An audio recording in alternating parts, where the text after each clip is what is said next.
So, Captain America, I didn't expect to see you here today so early in the stream. What a beautiful figure that is. This is the 20th anniversary Toy Biz one. That's a different shield, but I mean the new one that just came out is a little bit lighter. But this guy is my favorite. Right next to the Yeah. End Game Captain America from Mofex that I got. But Nice. Very nice. You know what, folks? Bear with me. I need to change this background. I need to change this background. Do we want to do, let's see. You know what? I'm going to put it to the chat. Are we doing Robo Skull? Are we doing Jedi Clone Wars Council? Are we doing the Cobra Roundtable? Or maybe the G.I. Joe Omnibus? Or maybe one that's a little animated in the background? You guys tell me before I change it, if anybody feels like it. Let's see, we get one vote for Cobra. I don't have a Taco Bell picture, Joe Fan 84, but I'll see what I can do. I'll work on that. Uh, um, went to a toy show this weekend and found one of those Yo Quiero Taco Bell oh, the Chihuahuas. Chihuahua. Yeah, Yeah, man. I still have Um, mine from back in the day. Clint says Waffle House background. Not Hey, if they're open, okay. we're good. You guys, you're gonna make me work a little bit. Uh, well, I tell you what. Let's see.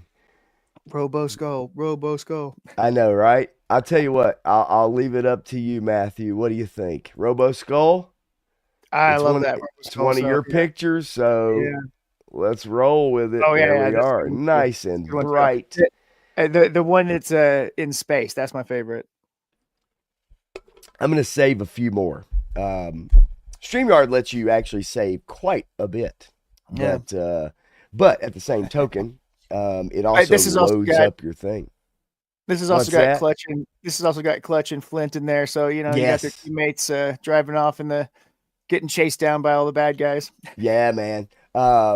We'll roll with this, and then I know Joe Fan says, "Hey, but Cobra," and I'm like, "Yeah, you're right, Joe Fan, but Cobra," and so maybe we'll switch it up here in just a little bit. Maybe we'll do a couple, two or three throughout the stream. How Yeah, about it? Chat's rolling awesome. in, nice. And so we can go ahead and get to that momentarily. Just want to ask you how you doing today, man. Have a good day, bad day, medium day, normal day. Today was good. Got a new student this week, and I fried her brain on the Okay. first day already. So uh, she's in a different type of program, so I don't have to go as hard as I do on most of my students. But she's going to learn a lot for sure. Good, good. She's got a good teacher. I have no doubt about that. So so it's been a active week, an active, inactive, whatever you want, kind of both. But been an active week for myself, not only at work, not that we've been too busy, but we had football games on Sunday. That was something to look forward to, and so good crowd. But for me personally, like jumping into some streams, going back to last Friday. With same time hangout, and then kind of popping into Legend series, popping into Punk, and all that stuff. And speaking of Punk, quickly, I did want to show. Yes, baby. I Yep. got it. I got Yep. it. Totally unexpected.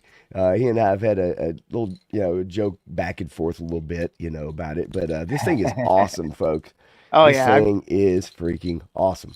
I got mine. Had to put it in a safe place so it wasn't gonna fall down and break anything. Really quickly before we do jump into the chat, Joe Fan did say, "What did you teach again?" I can't remember, and I'll let you give a quick summary of that. What do I teach? I teach a lot of Well, stuff. what do you do for a living and your training? I Oh, guess. yeah, I'm a doctor of physical therapy. I treat all neuromusculoskeletal conditions. As my student found out quite quickly that my outpatient orthopedic clinic, we treat everything.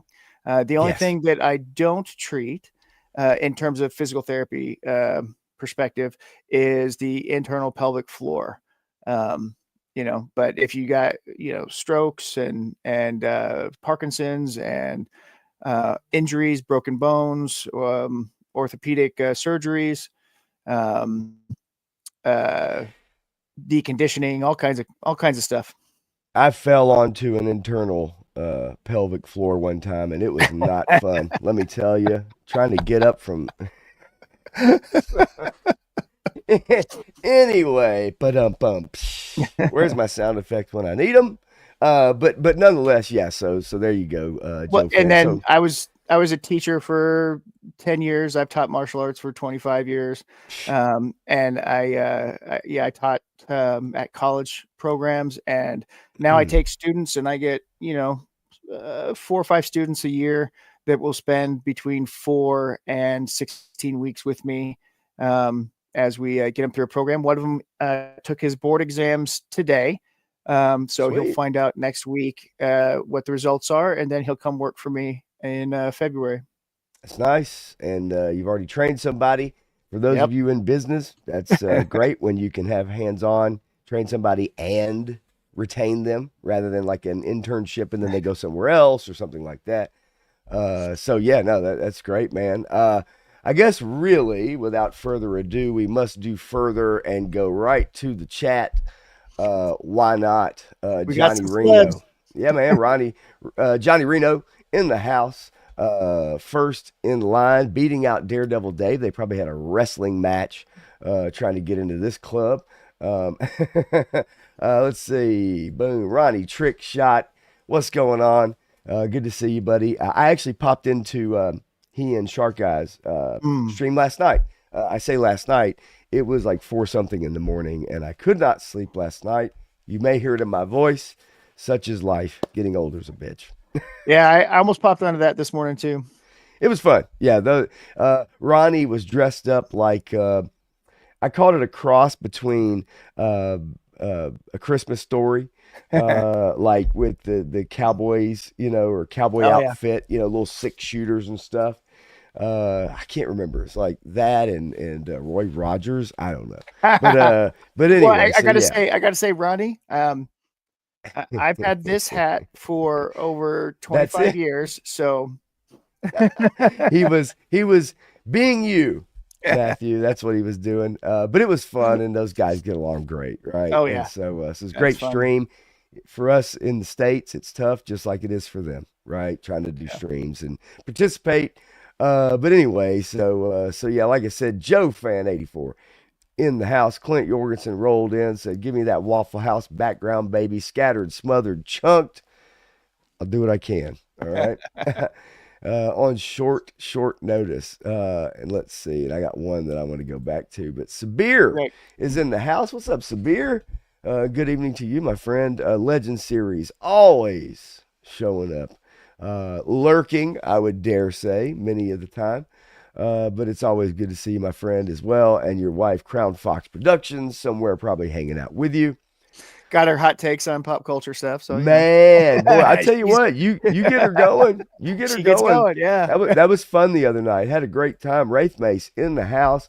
We are the Hammer. You definitely are the Hammer, brother. You've been crushing it, dude.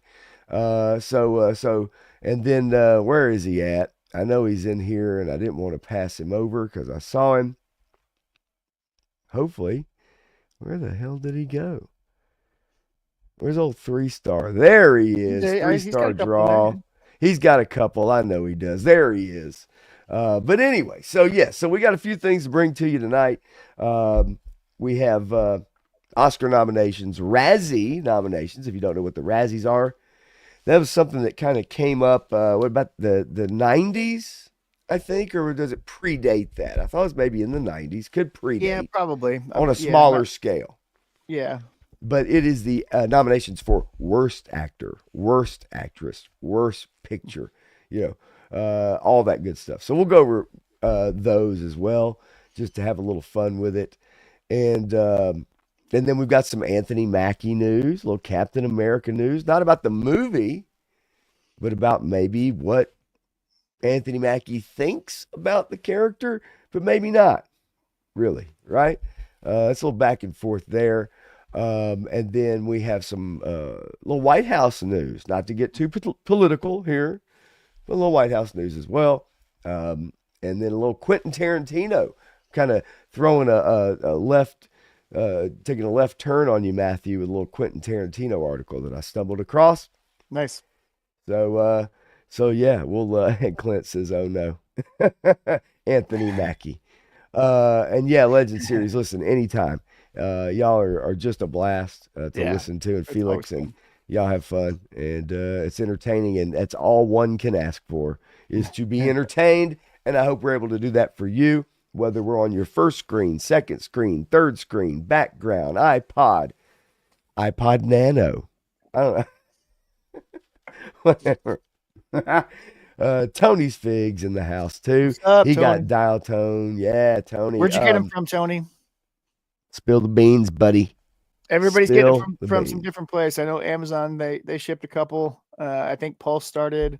Haven't seen anything from BBTS or anybody else yet, but Crown Fox. How do you what's do up? the little heart emoji or whatever, the little heart thingy? Crown Yeah. Fox, you're the best. Love you. Love you. And I love that accent on both of y'all's. Both of yous. How about that? War Chest is in the house too. Says, how can they nominate that many people for Razzies from Disney projects? Don't they have rules against that? That's classic. Yeah, no, truly amazing. We're gonna get into that here in a minute, um, so yeah, so you guys rolling in. I'll try to highlight Matthew. If you happen to see somebody pop in, feel free if you can highlight some people rolling in. But we'll get into it. Also, I guess Matthew, I'll ask you moving forward. Um, you let me know if you ever want me to play like some really soft music in the background ever. If that's something you like. If you don't like it, it's all good. But we'll see. We'll agree on something and figure it out. Yeah. But nonetheless, all right. So I guess we could probably get started as soon as I recognize Mr. Todd C. Let's see. in the house. Todd, good to see you, buddy. See ya. Tony says I got him from Amazon, Mm-hmm. canceled him from Hasbro Pulse. Nice. I had ordered him from Pulse, and then I got an email saying he was going to be here today. And then I got another email saying that he was going to be delayed. So, up in the air, folks, as is with Hasbro, right? Yeah. Always up in the air. So anyway, all right. We got our chat going. Try to get a little news of the day. How about that? There's a lot of stuff that I think is better reserved for a Friday night, but we might as well go ahead and get right into it. What do you think? Because Hollywood this time of year is a little light. Let's check our current box office. How about that? There we go. Let's do the Just to box office. see what's going on and let Or you what's guys not. kind of get an idea and what's not exactly. So I always like to use the numbers, which I know you as Matthew approved the numbers. How about some flight risk, Matthew, taking the top spot after 4 days Does not surprise with me. $829,000. Now, total gross, especially with your international, it's pulled in 12 million. Yeah. So pulled in 800,000 today, up to 12 million after 4 days. Not bad. I will tell you, and maybe from what I understand, this movie not quite that great. Nope. Not some very good performances. Well, people are complaining mostly about the CGI, but they say that the story wise, they Yeah, enjoyed it, but it's it's lacking in production quality. right. Um, and so it's kind of a little disappointing, but at the same time, you got to start somewhere. You got to build up. Yeah. I mean, look, it's January, folks. Yep. Right. Anything dropping in January, generally speaking, is probably not up there, right, for a studio. It's going to And be relatively forgettable.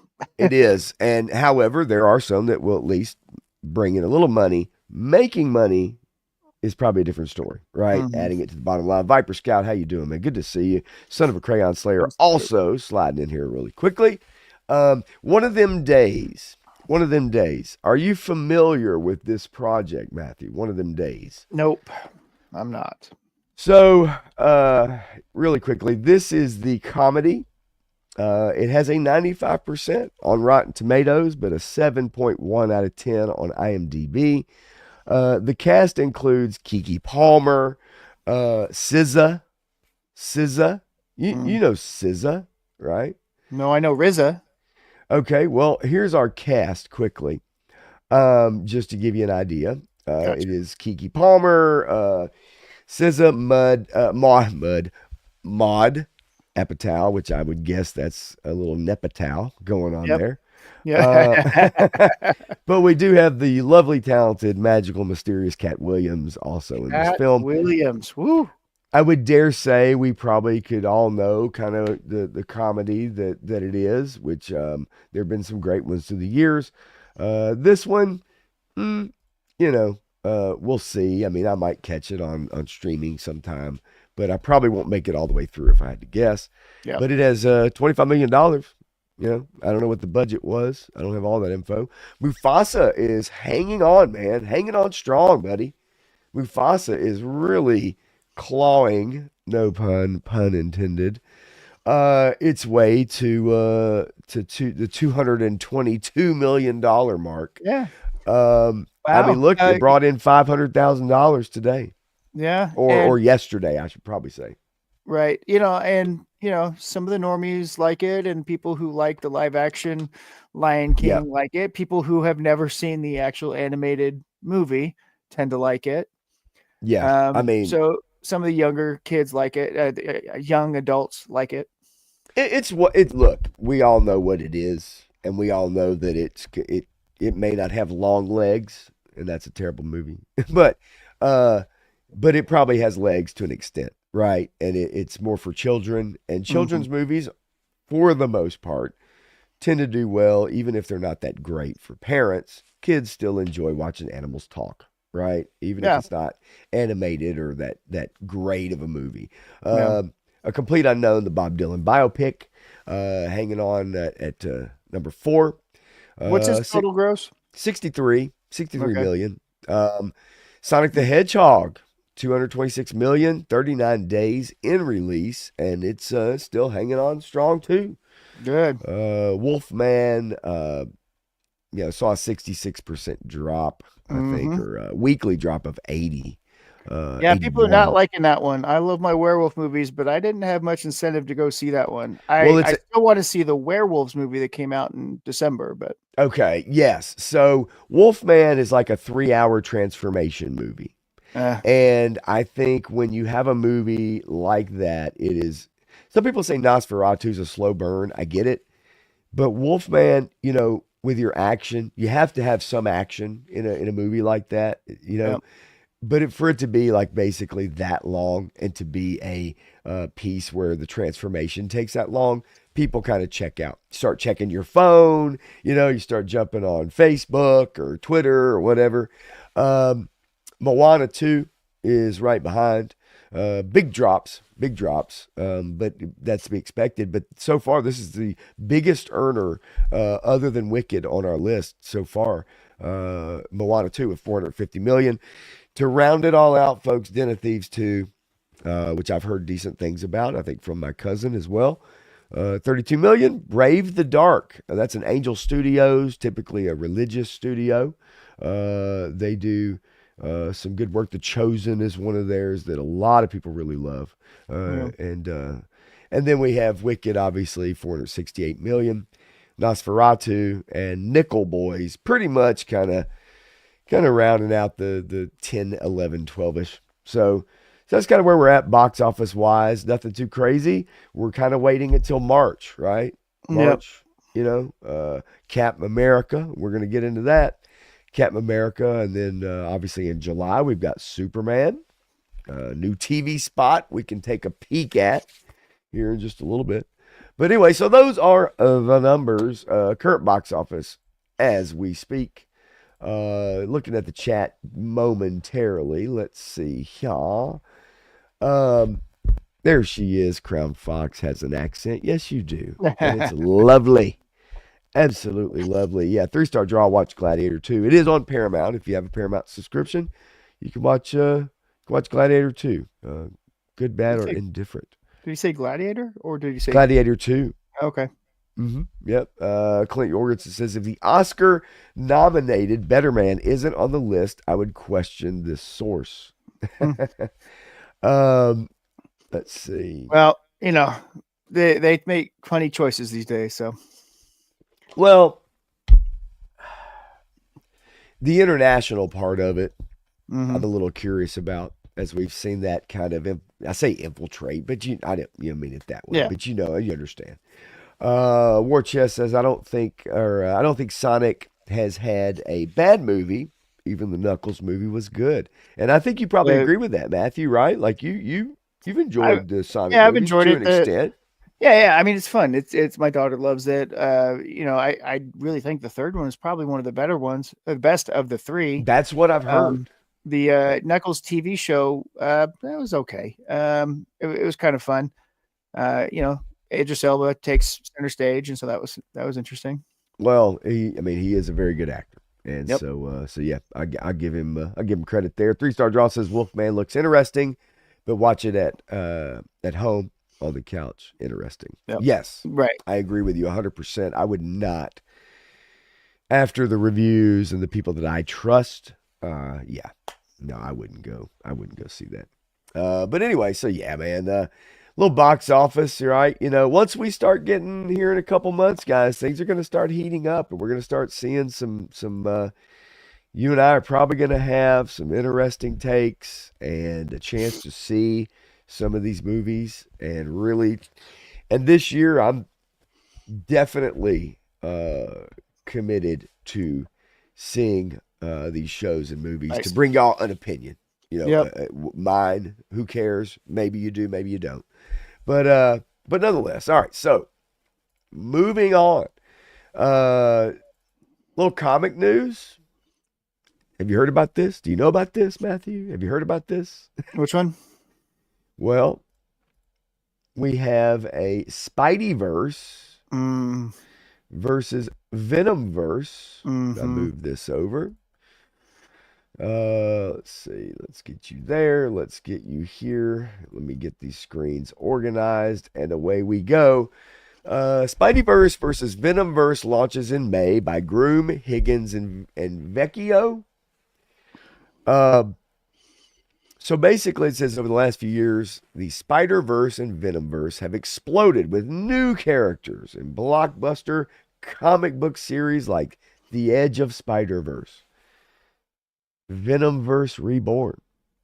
But the Marvel multiverse isn't big enough for both Spider and Symbiote. This April, choose a side as webheads and symbiote hosts wage war in Spider-Verse versus Venomverse. So this is a new collection of comics coming out for you comic collectors out there. Um, I just want to ask you off the top, Matthew, because I know you do collect some. You hmm do collect some comics. I as well. Where are you at on this? Do Are you even mildly interested as we see a lot of the characters on this probably first cover, if I had to guess, or promotional material? Where are you at on a Spideyverse Venom? Would you give this a chance? No. I mean, seriously, The I like knockout.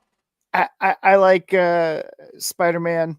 I'm not the hugest fan of Spider-Man. That's just not been my thing. But he's got some great stories. The Peter Parker ones, the Amazing Spider-Man. Um, when they started getting into the Venom and the symbiote and the Rob Liefeld '90s stuff, I got disinterested. It got so crazy. Now we're talking about universes, right? You start talking universes, and it's like, oh, just go away. I'm done with you. Just tell me a good story.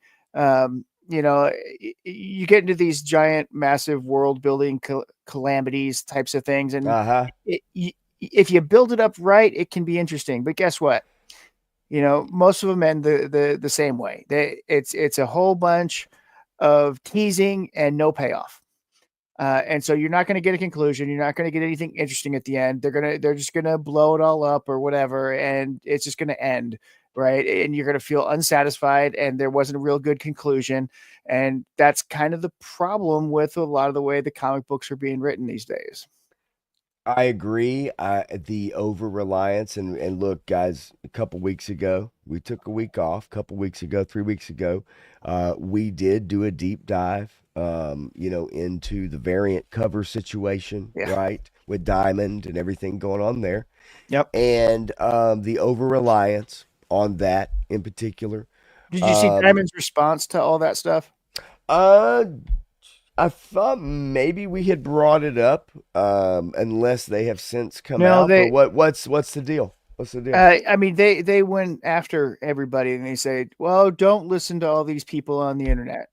Of, You know, of course, of that we get yeah, that was pretty much their exact statement. Don't listen to them. We're fine. We're solvent. right, You're going to get your stuff, and they're making promises that they can't fulfill. And they said, "We've got millions of dollars coming in from Chase. They're backing us, and they're going to keep us solvent while we figure all this stuff out." That's great. And I understand that's what Chapter 11 bankruptcy is. But guess what? You just right. insulted everybody who's out there speculating, right? Because that's what comic book Yes, collectors do.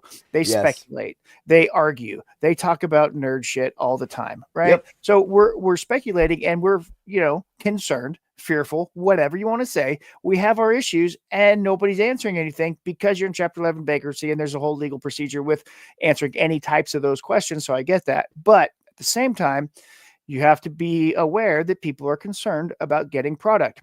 You say that there's no problem in distribution. My comics have been delayed by at least a week for the past 2 months. So I saw this coming before you ever announced it, right? We don't know what's going on with Diamond Select. We don't know what's going on with your other venues, other properties, other products that you guys are involved with Right. distributing or creating, because a lot of people rely on them for distribution.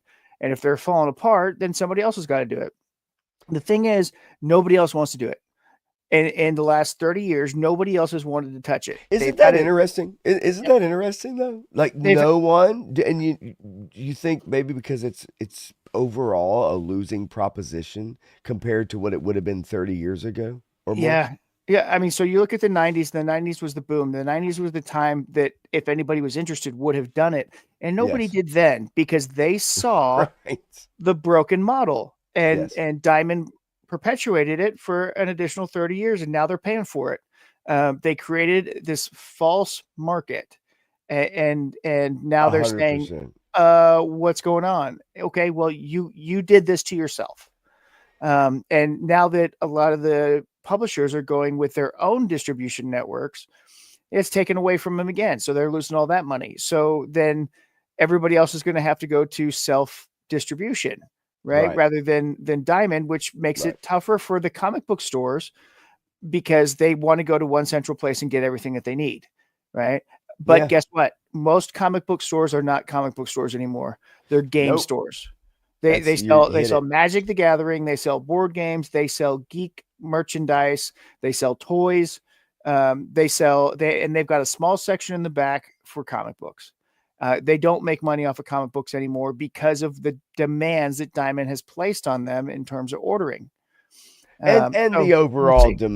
the overall demand for comics. I mean, we can't. Well, yeah, I mean, the last 10 years, the comics have been flushed down the toilet. We So, yeah, we can't kid ourselves, right? Like, it's you can't put your head in the sand and pretend as if like, yeah, kids are buying comics by the truckload these days. It's a and, different world, and you know. again, I go back to Diamond Select. It's your fault because 7-Eleven and your local convenience store used to carry comic books. Now they don't. Why not?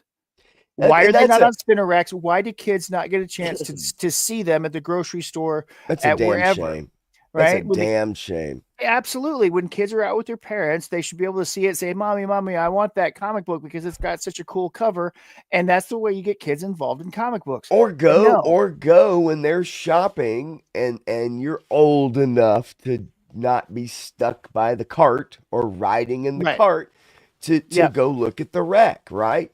Yep. and then you discover this whole world Yep. of different stuff, and then you'd have your maybe your 3 pack, right, that was packaged together to give you a story arc, you know, Yep. whatever, right? I mean, it's truly amazing, and you're right. I mean, they did it to themselves, Yep. um, and to the point where now, yes, from that extent, And how I mean, excited do people get over a new announcement? The yeah, initial excitement, but the right. overall adult comic collectors know That's right. generally where things are headed.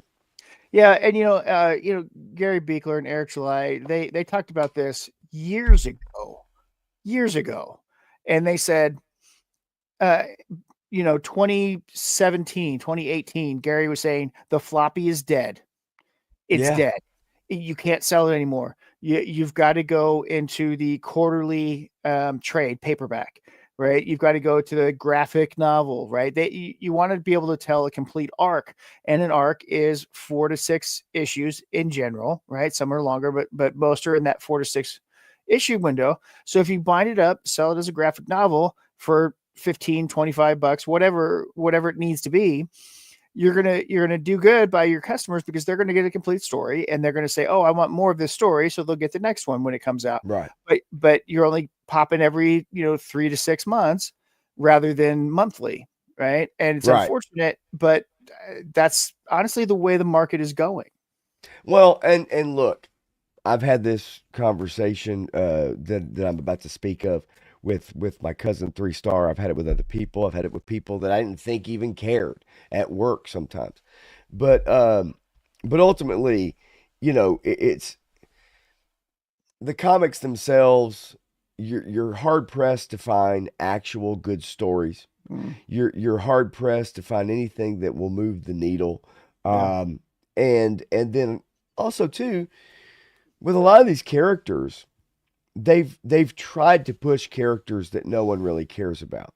yep, And meanwhile, changed major characters so much that they're unrecognizable, right? yep, And and like, Viper Scout says the best Spider-Man stories are either small and personal, or yep. when Peter realizes that other heroes look up to him. One of my That's favorite right. panels is when Captain America recruited him for the new Avengers. That's right. But yes, you're right, and in a way, I wish movie-wise they would go with small and personal. They have to, and that's the only way they get back to their formula That's again. right. If they keep trying to make these big world-ending things, each one has to be bigger than the next. You've already played yourself out. You've That's got right. nothing left. You've got no stakes to build.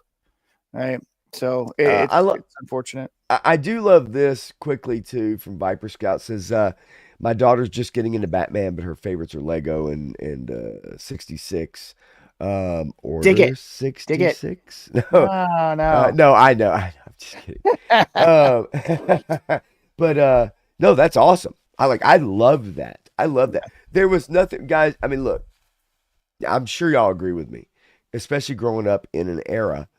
Um, no matter where you went, you could find a rack of comics. Yep. They were available, Yep. you know?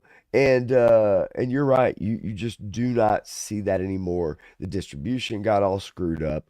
And then obviously Yep. what comic book stores had to do to get the stuff to sell, right? And all the variants and everything. So yeah, we did a deep dive. Look for that a couple weeks ago, y'all. Yep. If you're interested, we had a really good conversation about that 2 or 3 weeks ago. You can find it the Evening Blend. And quickly, I want to say, hey, smash that like. But hit the like button, y'all. Definitely, if you can, I really appreciate it. I'm I've got sure another small little comic rant. I have no It's problem with that. I will it's always let you talk whatever you want to talk about. So fire away, man.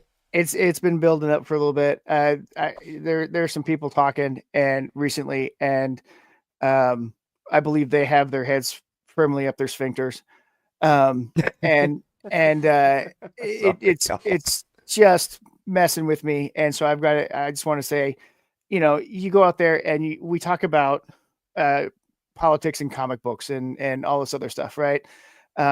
But when somebody goes out and makes a comic book and is successful with it, and he has friends that helped get him there, and then those friends turn on him to stab him in the back, to lie about him, because they're jealous because he's producing books every couple months. He's producing another book. He's not writing them all. There's other people. He's hired teams of writers now because he can, because he's producing books, because he's People you've created an heard empire. of. People you've heard People of. you've heard of that have been Successful in the comic industry. book writers. Yes. Now, Correct. who are And you some people, speaking of? I'm going to get there.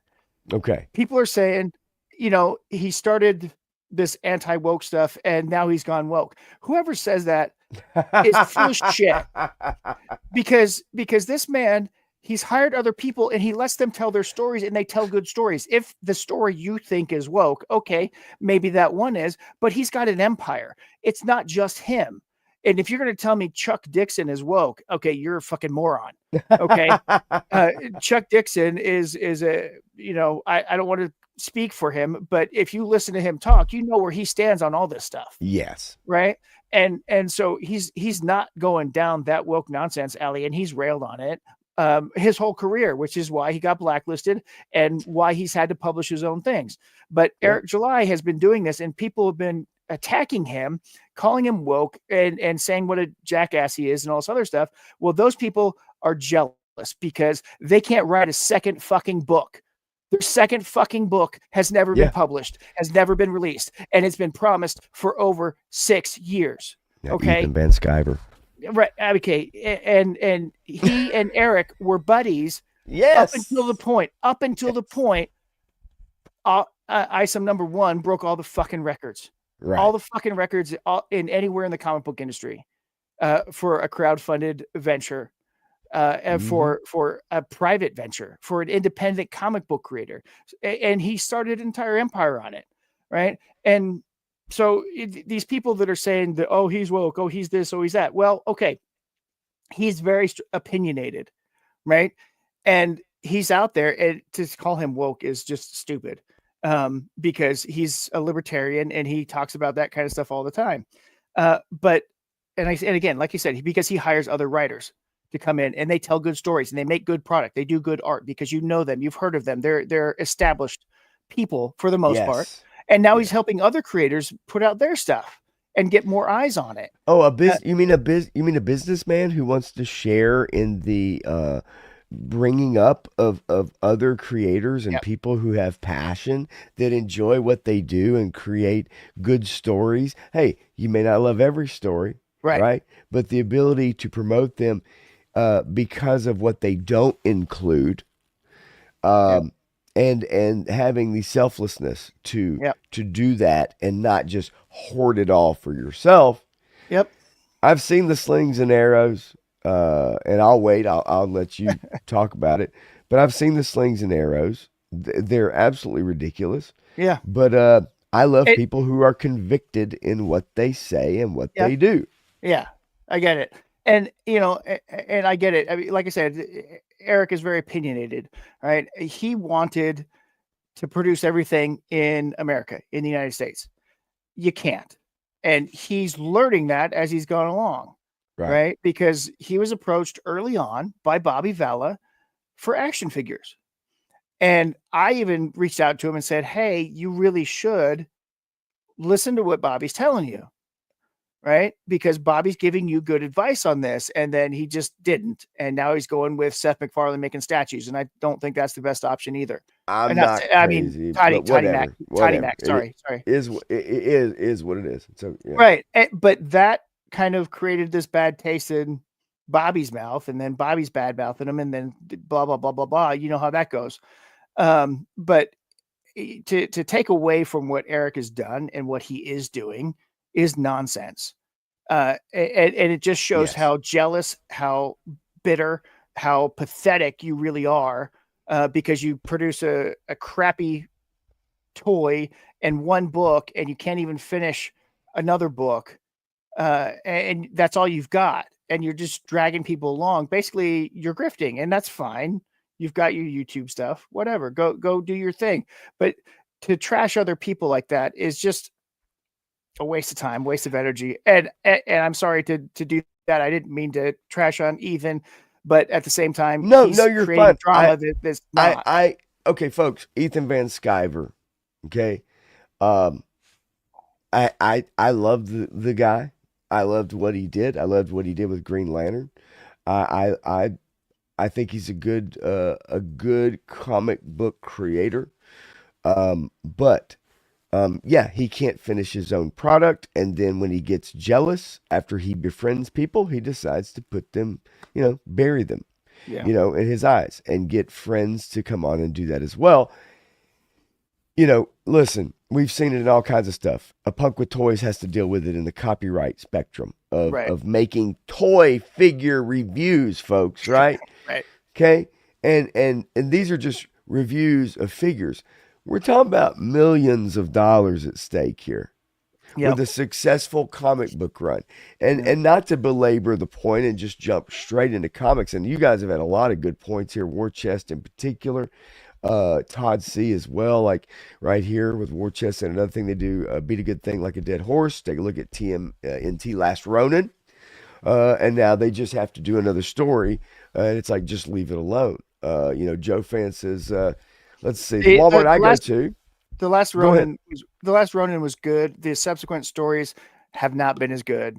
Yeah. But that graphic novel, that issues, and then the graphic novel that they Yeah. put it all together was really good. But I mean, just to, like Joe Fest, 84, the Walmart I go to have multi-pack of X-Men comics in this little bag looking thing, which is basically just kind of, wrapped up, Yep. sealed. You get a little story arc, right? You might not be an X-Men fan, but for those that are, that's an impulse buy on the shelf, Yeah. right? Reprint. Um, and then Todd C says can't get invested into comics. They change the writers every year or less and go totally off course when they swap. I think that's a big thing too. Yeah, and Um, that comes down to the fact that they don't pay him anything, and yes, they don't pay him anything, and then the writers get bored or want to do other projects or whatever, or they don't sell, and when they don't sell, they have to change the writers because nothing's that's selling right. because nobody's of quality because they hire the lowest common denominator. They hire the people that they think they're saving these people by giving them a few pennies. And then the real creators are out there saying, this is what I need. And they're like, no, we're not paying you that because books don't sell. And it's like, well, if you paid me this book would sell because Maybe this I'm a book good would sell. writer. It's an Right. investment. It's an Right. investment, Yeah. right? Yep. But however, as we all know, with a lot of things, right, the cost of shipping goes up, the cost of paper, cost of whatever, right? Ink. Well, It and that was is, another problem is that they changed the paper that they use. They used the high test bonded paper and they do the glossy finish and they say, oh, this looks so much better. And they put it out, but it costs so much more. Go back to right. newsprint. Go back to newsprint for floppies. You I you have can no print them for problem with pennies. that. Does anybody in the chat have a problem with newsprint for floppies? Like, do you need the high grade quality paper? I get it. Maybe now that you've gotten used to it, it is what you want. Yeah. But it's comics, right? Like so, and it to keep the prices Hmm. in line, right? Yeah, there's sacrifices that can be made. Doesn't Yeah. change the quality of the comic as long as it's written well. Right. The artwork is done well, right? And so yeah, it just just curious to me as far as this Spidey and Venom verse thing. Is this going to move the needle? Is it going to do? Probably not. Probably not. It, But it doesn't look like it's going to move the needle. I mean, you're going to have your speculators that buy it. You've got your Venomverse fans that are going to buy it. mhm, You've got your Into the Spider Verse fans that may be buying it, but the Venom fans are the ones who are more likely to buy it because they've been doing it since the '90s and they've been buying every single cover and everything else. They've been just consuming product because it's next right, product, right. right? Yeah, So so yeah, look, if you were a comic creator and you're able to have Chuck Dixon on your book, right. like, come on, seriously, like, Yeah, come on. Uh, but no, I thought, that's coming out in May, this Spideyverse. yeah, I am not familiar with the creators of the books.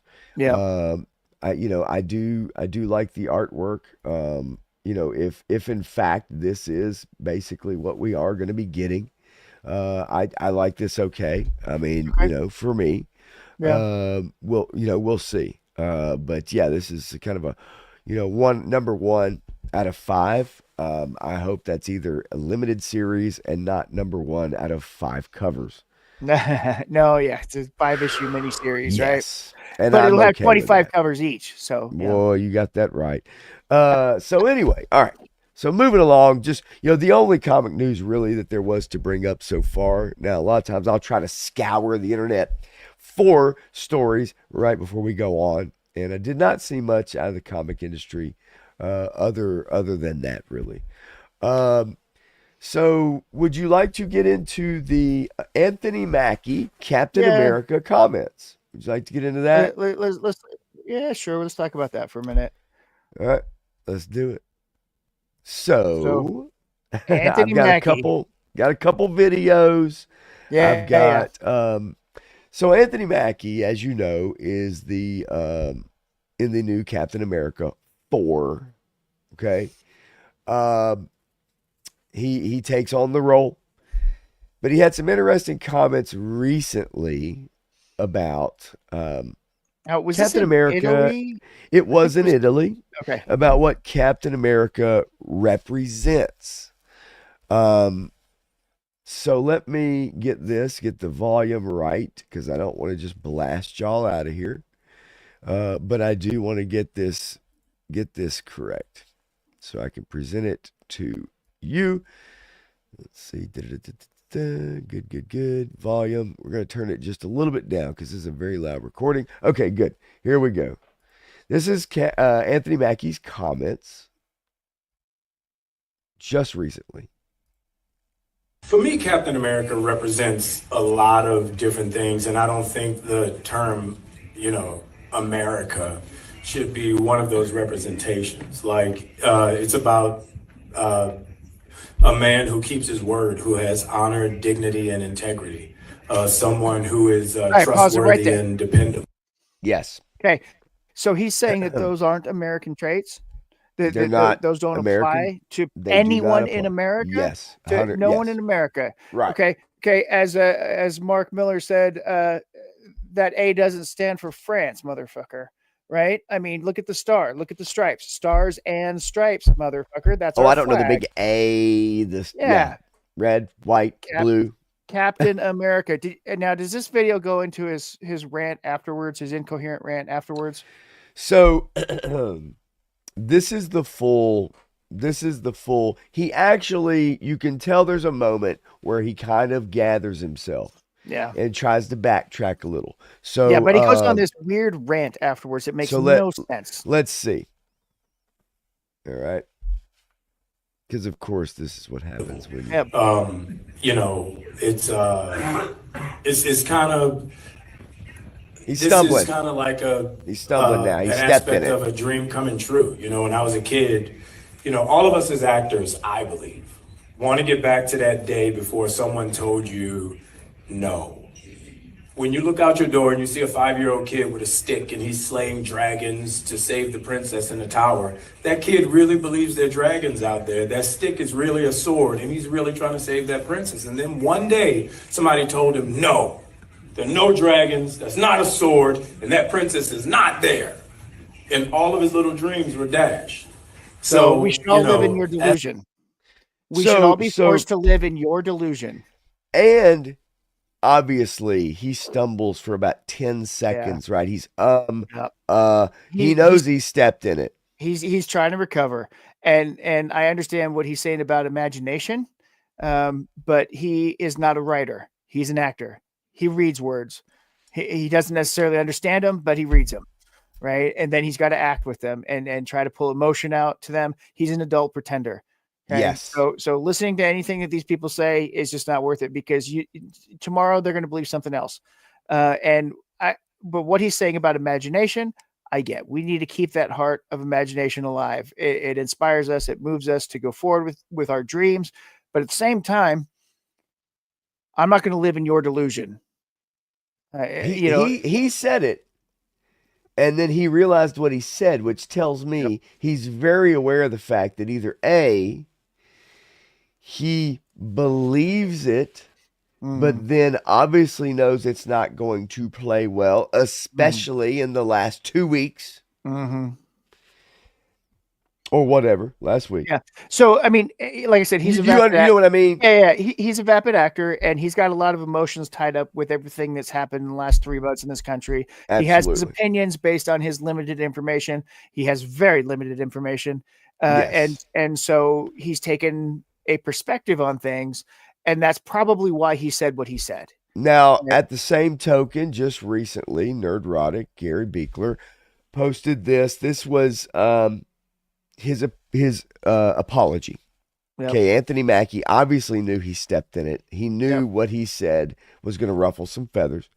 And his apology is, let me be clear about this. I'm a proud American, and taking on the shield of a hero like Cap is the honor of a lifetime. I have the utmost respect for those who serve and have served our country. Cap has universal characteristics that people all over the world can relate to. This is your classic apology after stepping in doo-doo. This is Disney coming with the hammer down and saying, you fix this shit right now. Yes. And honestly, this sounds legitimate. This sounds like it could have come from him. And I'm going to tell you something. Tweaked or whatever. This is not the same as Rachel Zegler. This is not a Rachel Zegler moment. I agree with you. And the reason why I agree with you is because, folks, I have another video to share with you. You may or may not have seen this, but I wanted to share it with you because this is good. It's funny. You're going to enjoy this. It is funny. And the reason I want to share it is because this is him being real. There he is. Punk with Toys dropping in. What's going on, buddy? Thanks again for the grenade. Maybe Graf will show up after I said that. Who knows? I can summon people like that. But good to see you, man. Always.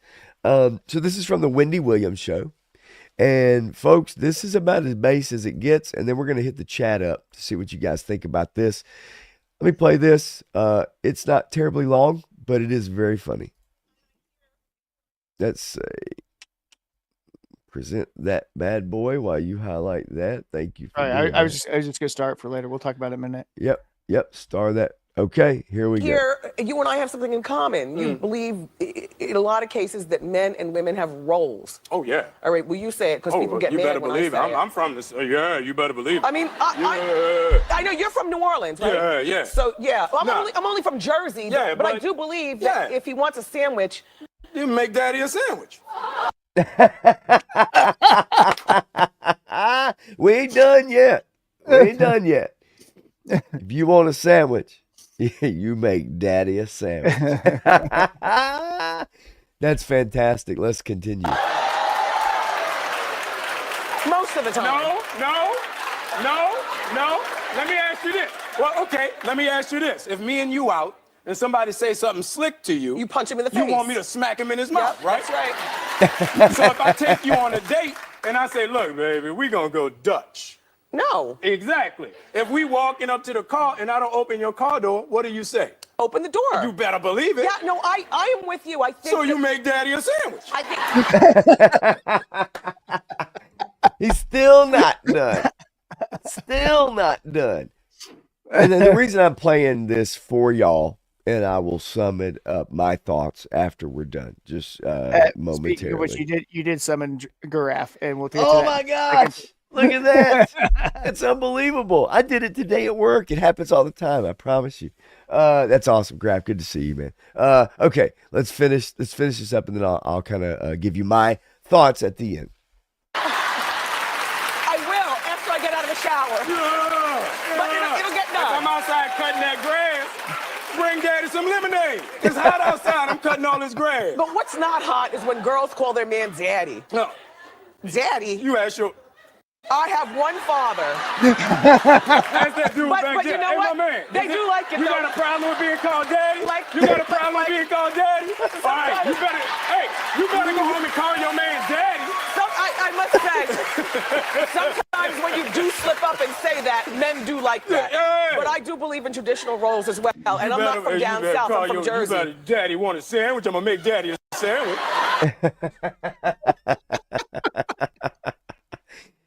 So obviously we can see that This guy does have a sense of humor. Yes. He gets it. Well, and I will say that he hasn't stepped in it before, I don't think.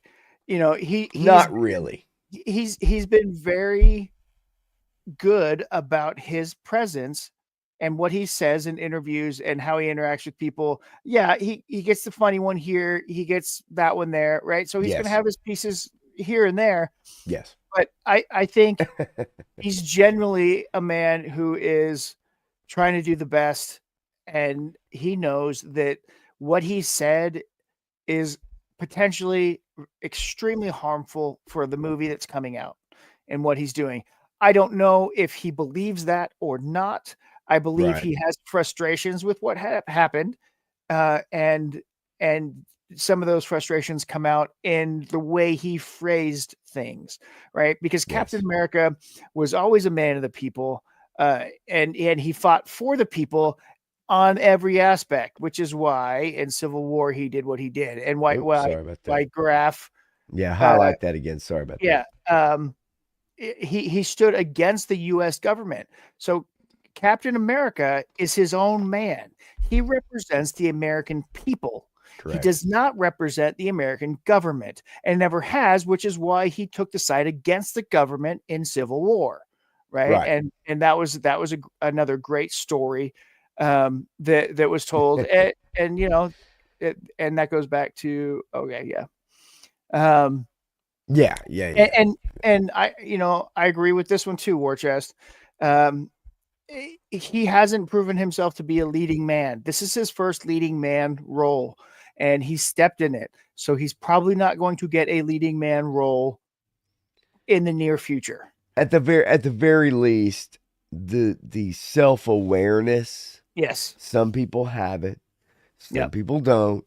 Yeah. And I see him as someone, he gets it. He kind of knew what he said immediately after he said it in the Yeah. interview in Italy.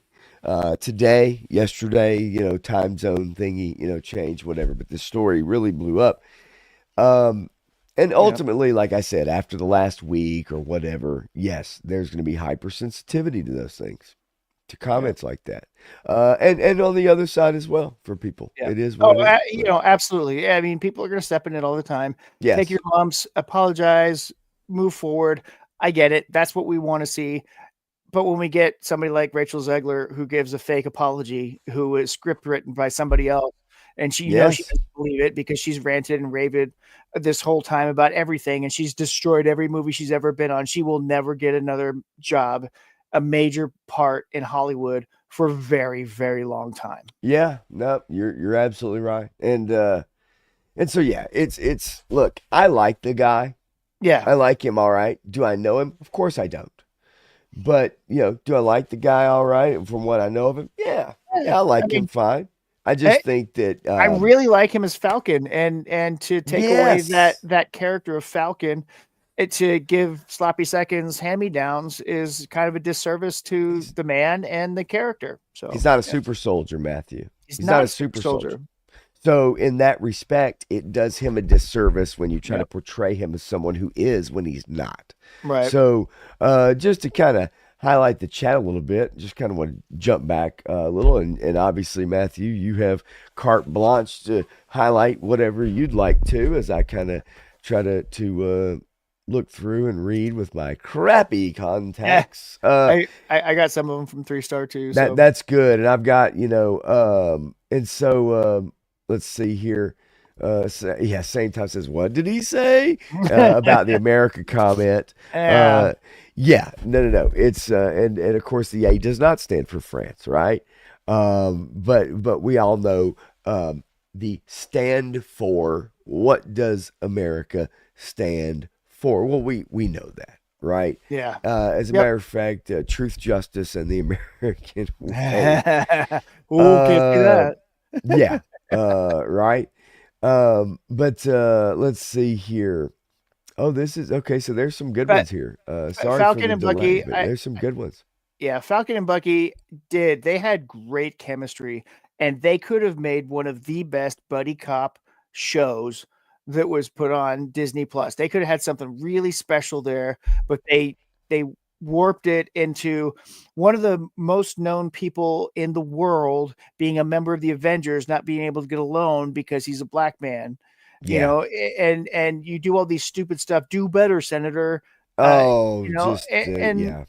that whole thing was Those are the writers, though. wasted. Those are the It writers, was. Matthew. Those are the Those are the writers, writers. and the chemistry that they have was wasted Yes. because you could have had this incredible buddy comedy thing going on with the two of them and adventures that they would have together, and it would be fun and it would be engaging, it would be lighthearted, and you could get everybody involved with it. But no, you had to go the political route and just ruin the entire feeling, the momentum that you had. It all went downhill. Yeah, and for Falcon to be profiled in the Yep. hood, so to speak, was, outrageous at that Yeah, moment.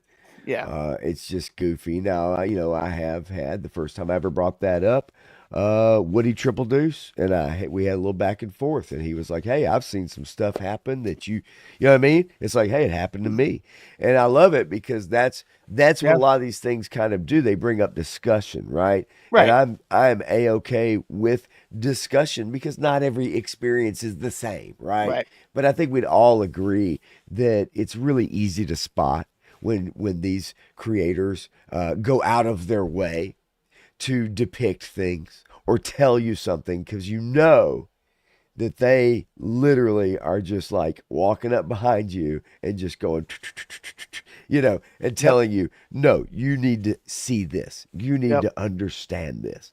And Right. there, that moment in that show. But it could have been a great buddy cop show. I agree with you 100%. Joe Fan says, celebrities, unfortunately, are surrounded by yes men, 100%, and have it made also. No dragons. It's called real life. Life sucks. Life is somewhat obviously what you make of it, but fully understanding exactly where you're coming from, Joe Fan. Bobby Wold slipped in here too, man. Bobby, what's going on? I wonder if Anthony Mackie is going to promote his movie in China. He can wear his helmet just like the posters have, where it covers his entire face and skin. Yeah, but it's China, so he'd have to be minimized in his own movie poster, according to Disney. There you go. Yes, exactly. Just give him the He's John gotta wear- Boyega treatment. He's got to wear a full face mask so they can't see his face. Actually, Yes. just the suit. Yes. War Chest, the series wasn't that great. His costume didn't translate well to live action. Talking about Falcon and Winter Soldier, I believe. And says, let's be real, he can't carry a lead role to save his life.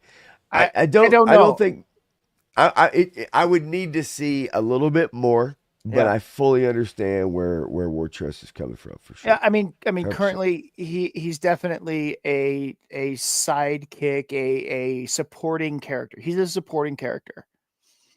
Yeah. And obviously Shane understands that when he stepped in it, he knew that he stepped in it, and you could see him stumble. Nonetheless, at least going back, trying to clarify, it's never going to be enough. Right. We've all made mistakes. We've all said things that we probably would like to take back. But yeah, no, it's just one of those things you just, you have to understand. And I think nuance, understanding is very crucial and so hard to do in today's world. Here's something that some people may not have thought about either. He was in Italy, right? So he's playing to an audience, right? Yes. And so he wants to make his appeal more universal, and he thinks that that's how you would do it.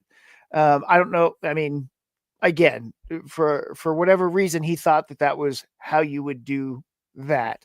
Unfortunately, it doesn't, because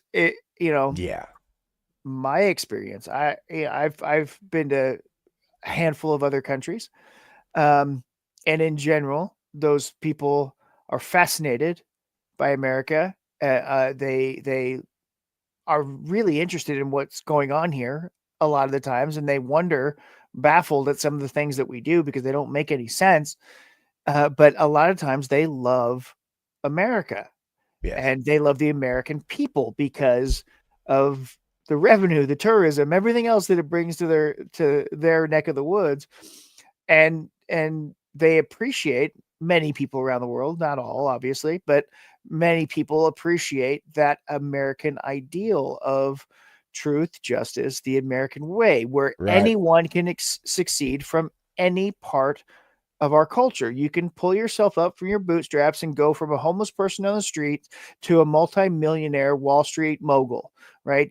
Anyone can do this if they have the self-determination, the wit, the skills, the opportunities. Yes, opportunities are part of it as well. But you look at that Will Smith movie, and that was an incredibly inspiring movie that he made, that the true story about that homeless man who went to be a Wall Street mogul. Right.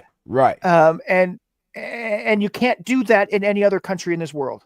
Every other country lives in a semi-feudalistic or socialistic environment where you can only move up through social credit scores or political influence or whatever. So in America, you can do it from anywhere. In other countries, you can't. Yes. Yeah.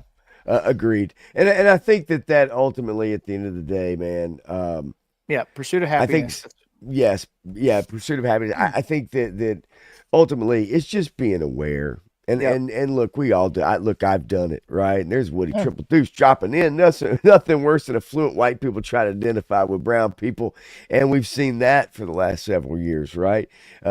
Funny enough, but he also says, "Say my name, and I appear." Been lurking while posing figures. I love it. I love it. Love it. Love it. Woody in the house. Good to see you, man.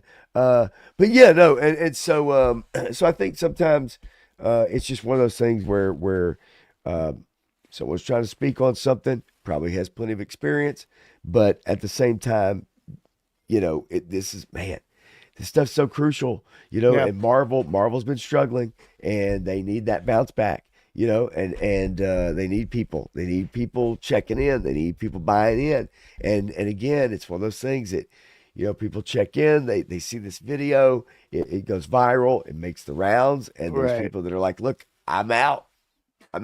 Say Captain America doesn't represent America. The costume doesn't represent America. Even an innocuous comment sometimes can just create quite a stir. Correct? Yep.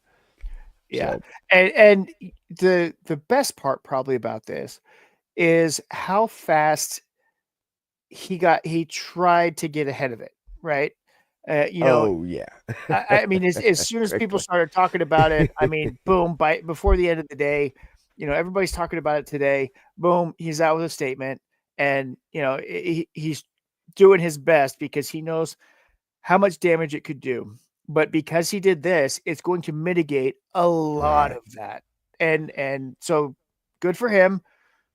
But I still don't think his movie is going to make more than $700 million, somewhere in that range. Yeah, it's going to be rough. 3 Star says, I think, he says, I like Anthony Mackie. I actually do too. I do. I like him. I think he's funny. I think he's probably overall a pretty good dude. Of course, I don't know him well enough to put a stamp on that. But he may have got caught up in the moment. Like you said, Matthew, he was entertaining an international audience. And I think sometimes you people, you're taking that into consideration. You're on a microphone. You're in a big crowd. And so you're trying to go with the flow, and sometimes maybe take a little something you really believe in, or maybe you don't, but mix it in and try to relate to your crowd, right? Relate to the people. Mm-hmm. I think maybe that's something he was thinking about for sure. Yep. And Viper Scout says, does Hydra Cap represent the people? I don't know. Represent some people, I'm sure. It's interesting though, and that was also an interesting kind of thing they tried to do. No, it wasn't. Drum up interest. No, I'm not saying it was good. I'm saying that it was interesting in the sense that they decided to go that route. Yeah. Well, to drum up interest in a comic book that has been on the downslide for many, many years. And they never undid it, by the way. You know that, right? No, of course. So the current Captain America in Marvel Comics is Hydra Cap, who's been reformed. Yeah. okay. Yeah, go ahead. John Walker represent. John Walker represented. That's right. John Walker was not wrong. He did nothing Yes. wrong. He did nothing wrong in that TV show. Viper Scout quickly also says that funny how while Miller's Cap was shitting on Cap and Brubsker's Cap was defending the French people. And so, yeah, look, I'm not going to go too far down the rabbit hole of comics. I know a lot of you probably are not, deep into lore and stuff. I like to kind of get on the surface and sort of things you may have read or heard about, seen a YouTube video, whatever. But I did think that this was an interesting, interesting story. I mean, in relating to pop culture and just the overall conversation. Yep, Brubaker's Cap is my definitive Cap. I mean, his run arc all the way through the death of Captain America. I didn't like that as much at the time, but it's grown on me the way they did the story and all that thing. But the Brubaker's run in 2005-ish was an incredible run on Captain America, and it really redefined the relationship with Bucky and then the Winter Soldier and all that stuff. That's my definitive Captain America. Well, we'll see if Anthony can, kind of flip this thing around and get it back on track. I think so. I do too, but I do think the movie is not going to do what people have been used to with Marvel, even with the name of Captain America. It will be. Well, it will not make money because they've reshot the movie 3 times. No. It's not going to make its money back.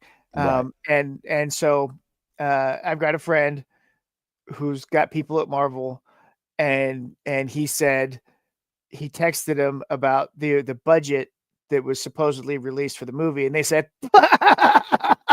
no, that's the budget for the last round of reshoot.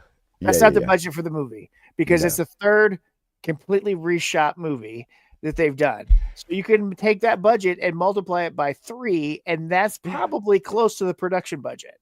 They can't keep doing this, man. They can't. They can't keep doing this. This is just a throwing your money down the drain. Yeah, it's a shell game for them, right? So they're hiding money, they're moving money around, and they're trying to do tax write-offs and everything else. So they're just shifting things around. What a great business model to obscure all this. Well, when you get into this much money and high finances and all this other stuff, it is a game of corruption and hide the kitty, right? I mean, look, seriously, Woody, we're talking like And if you had to make $1 billion to turn a profit on a movie, that's just not anywhere close. You can't count on it. Obviously, you can't count on that. And this is 2025.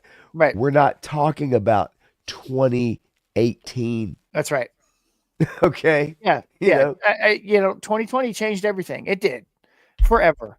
It destroyed the movie industry. It really did. And they just haven't realized that they're dead yet. And look, and if it actually cost $900 million to make it, it requires 3 times that budget, 3 times that. So they need $2 billion to make a profit on that movie now. Yes, that is it. I mean, folks, this is not an everyday occurrence. It might have seemed like it in the mid 2010s. With Star Wars and Marvel and maybe an animated project here or there or whatever, spaghetti, whatever the hell that, what I mean? Spaghetti with meatballs too. Spaghetti with meatballs, You know what I mean? It's like, this is a different world we're living in right now. And it's foolish. So to go and reshoot this movie. Now, I'll ask you this, Matthew, and we'll jump off this topic. Okay. And get to our Oscar nominations. Why do you think they have reshot so much of this new Captain America movie? Get ready. The winds have changed.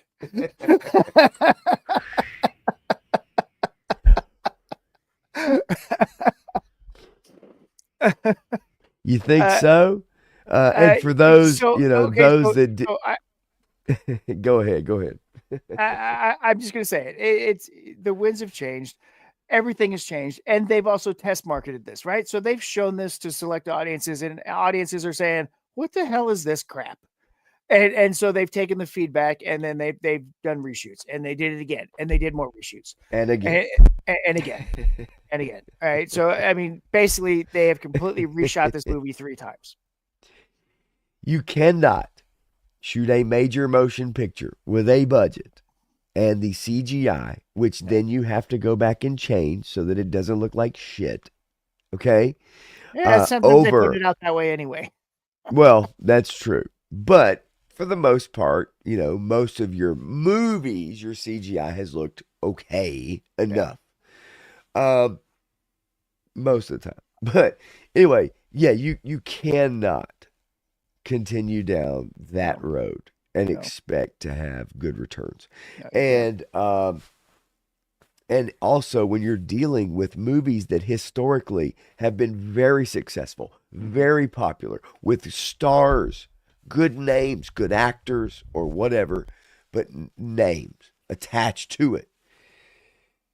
When you start running into these roadblocks, and you start running to them over and over and over and over and over and over, people eventually notice and they stop showing up because they do not trust what you can do. They don't trust it anymore. When they had full, complete trust in what you were doing, people can't. Once you lose the trust, it's gone. It's called track record, people. Yes. It's track record. And you have to gain that back. Look, it's hard enough to gain back your friend's trust when you mess up. Okay? Your girlfriend's trust when you mess up. We're talking about money. None of us have any clue what, you know what I mean? How to deal with, budget, invest. We have no idea the kind of money that we're talking about. And so, that's a big deal. And when you keep messing up over and over and over, and the consumer that you're trying to please, you decided a few years ago, you don't even care. This isn't made for you. Yeah. Right? What a statement. We don't care about you. Please show up to our movie. If you don't like my politics, don't buy my book. I mean, but please buy my book after 3 weeks of it being out. This wasn't made for you. Okay. So that it really wasn't made for anyone. I mean, yes. I mean, you want to make something that is good, and you want to make it from the heart, and you want to make it and throw it out there. You don't tell people it's not made for them. You tell them, Thanks, well, this is Tony. a different perspective on things. This is my perspective on things. And this is how I feel about it. Yep. We can have a conversation now, but you completely dismiss them and say, don't buy my book.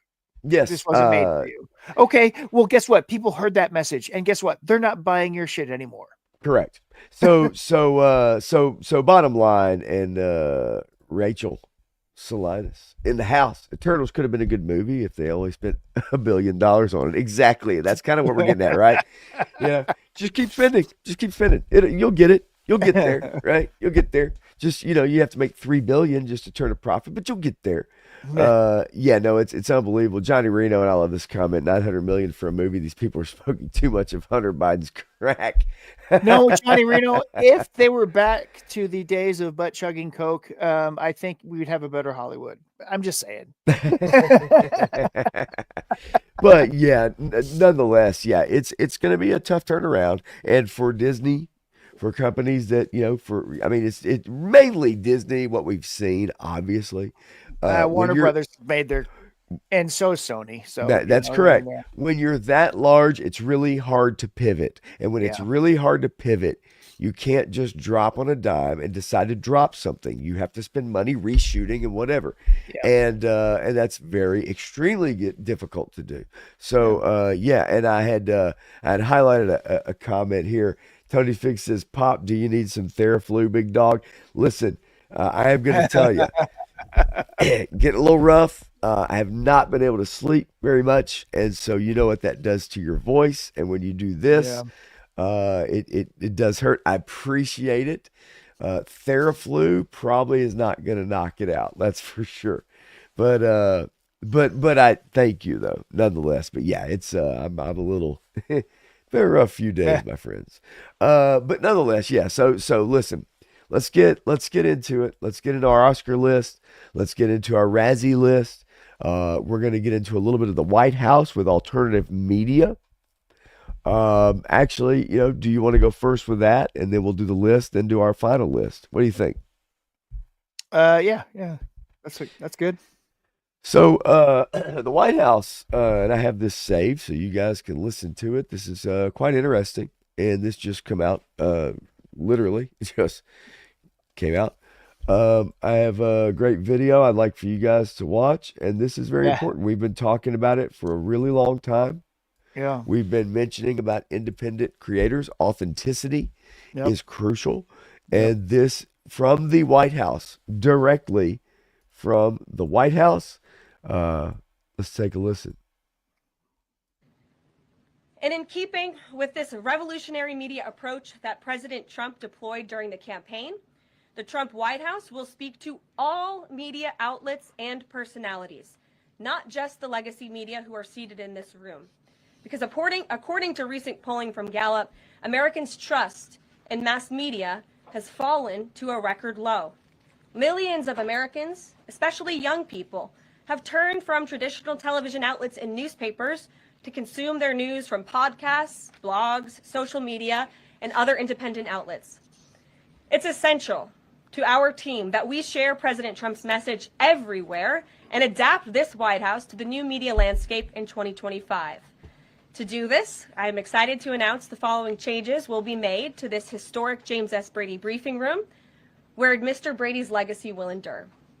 This White House believes strongly in the First Amendment, so it's why our team will work diligently to restore the press passes of the 440 journalists whose passes were wrongly revoked by the previous administration. We're also opening up this briefing room to new media voices who produce news-related content and whose outlet is not already represented by one of the seats in this room. Wow. We welcome independent journalists, podcasters, Wow. social media influencers, Wow. and content creators to apply for credentials to cover this White House. And you can apply now on our new website, whitehouse.gov/new media. Starting today, this seat in the front of the room, which is usually occupied by the press secretary's staff, will be called the new media seat. My team will review the applications and give credentials to new media applicants who meet our criteria and pass United States Secret Service requirements to enter the White House complex.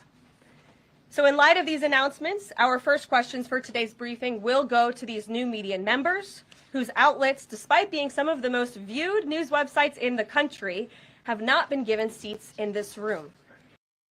I mean, this is fascinating, folks. Do you understand Yeah, the historical this is crazy. importance of this? This is truly the people getting a voice, right? Getting a seat at the table. Wow. Right? I mean, you look at this. This is absolutely nuts to me. And the first thing I did when I found this out was I messaged Jeremy Griggs. Of course. And he had the number one podcast on election night and the number one podcast in the United States on the inauguration day, number 4 in the world.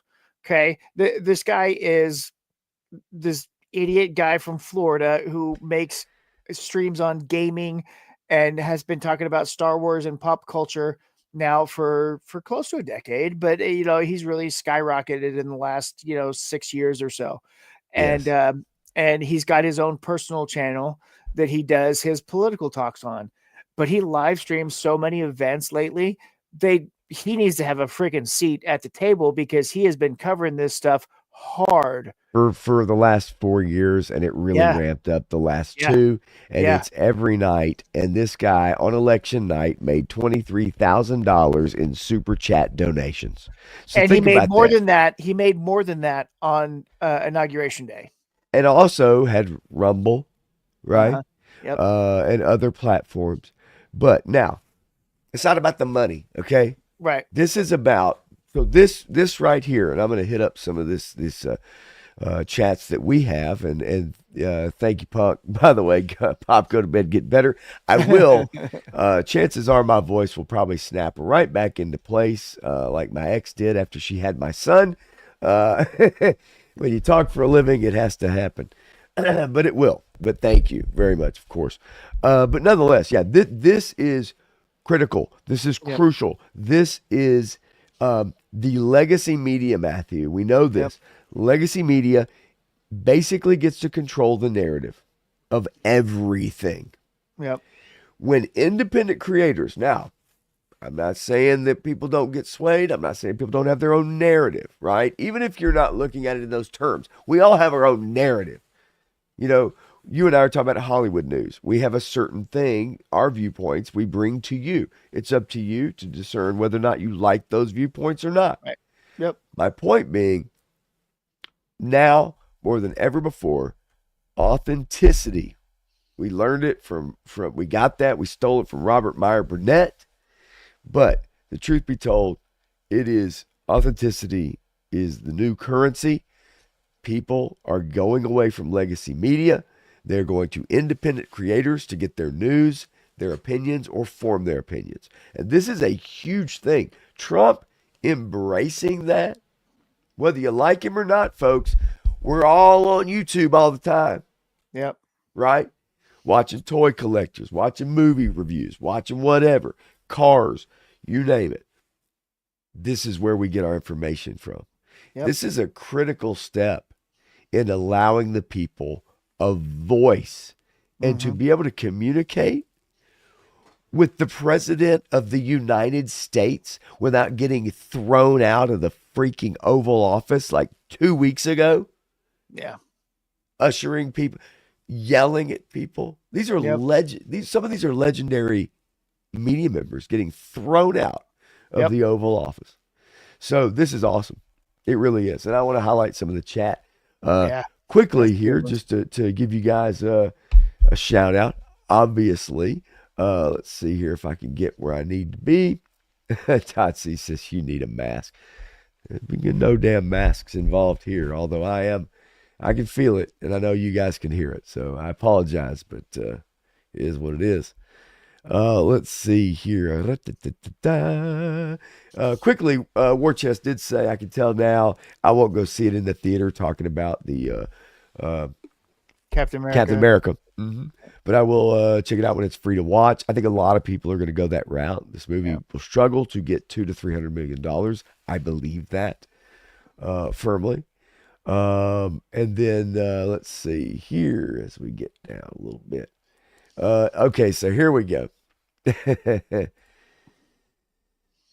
Caroline Leave It is awesome. Zero bullshit. That's who we were watching. Sabir, zero bullshit. She laid him out today. I agree with you, Sabir. We're gonna get into it Friday night too on the Unfiltered. You know, I saw a bunch of funny memes today. They're all hilarious. But one of them was, press surprised. Press secretary actually answers questions.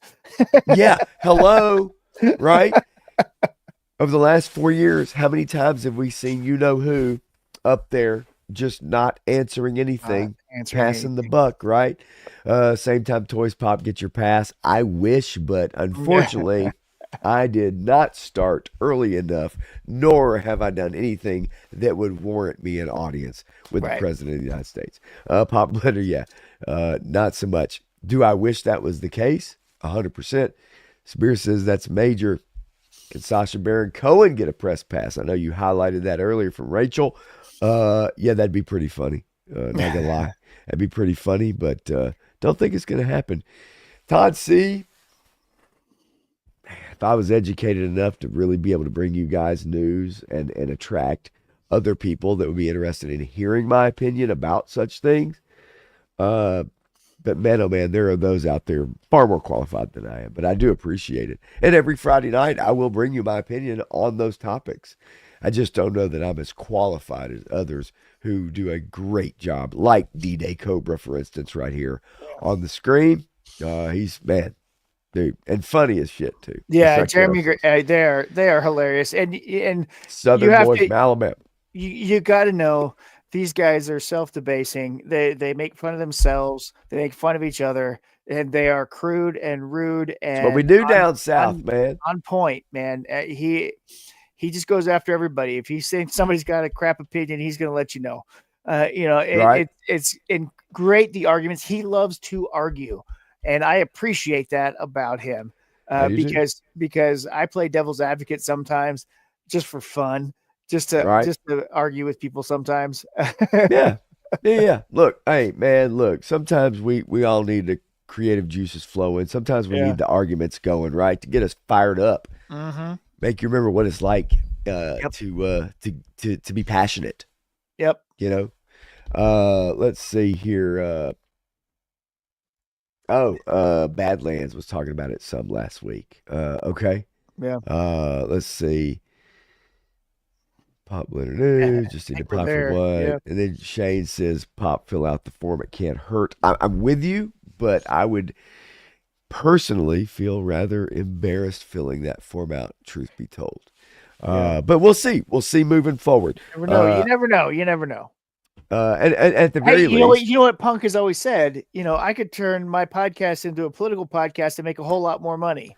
I'm gonna tell you right He now. said that. He said that a lot. Yeah, no, look, you and I have talked about it.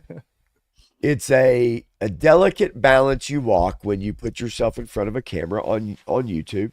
Yep. And you have children to feed. You have a wife to feed and or co-parent or whatever. Yeah. You have a house to pay for. So, there are caveats to all of this. And I fully understand it, nor will I ever denigrate someone for putting their family first and understanding how dangerous or at the very least understanding where that can put you. Unless you literally are your own boss with your own company. Right.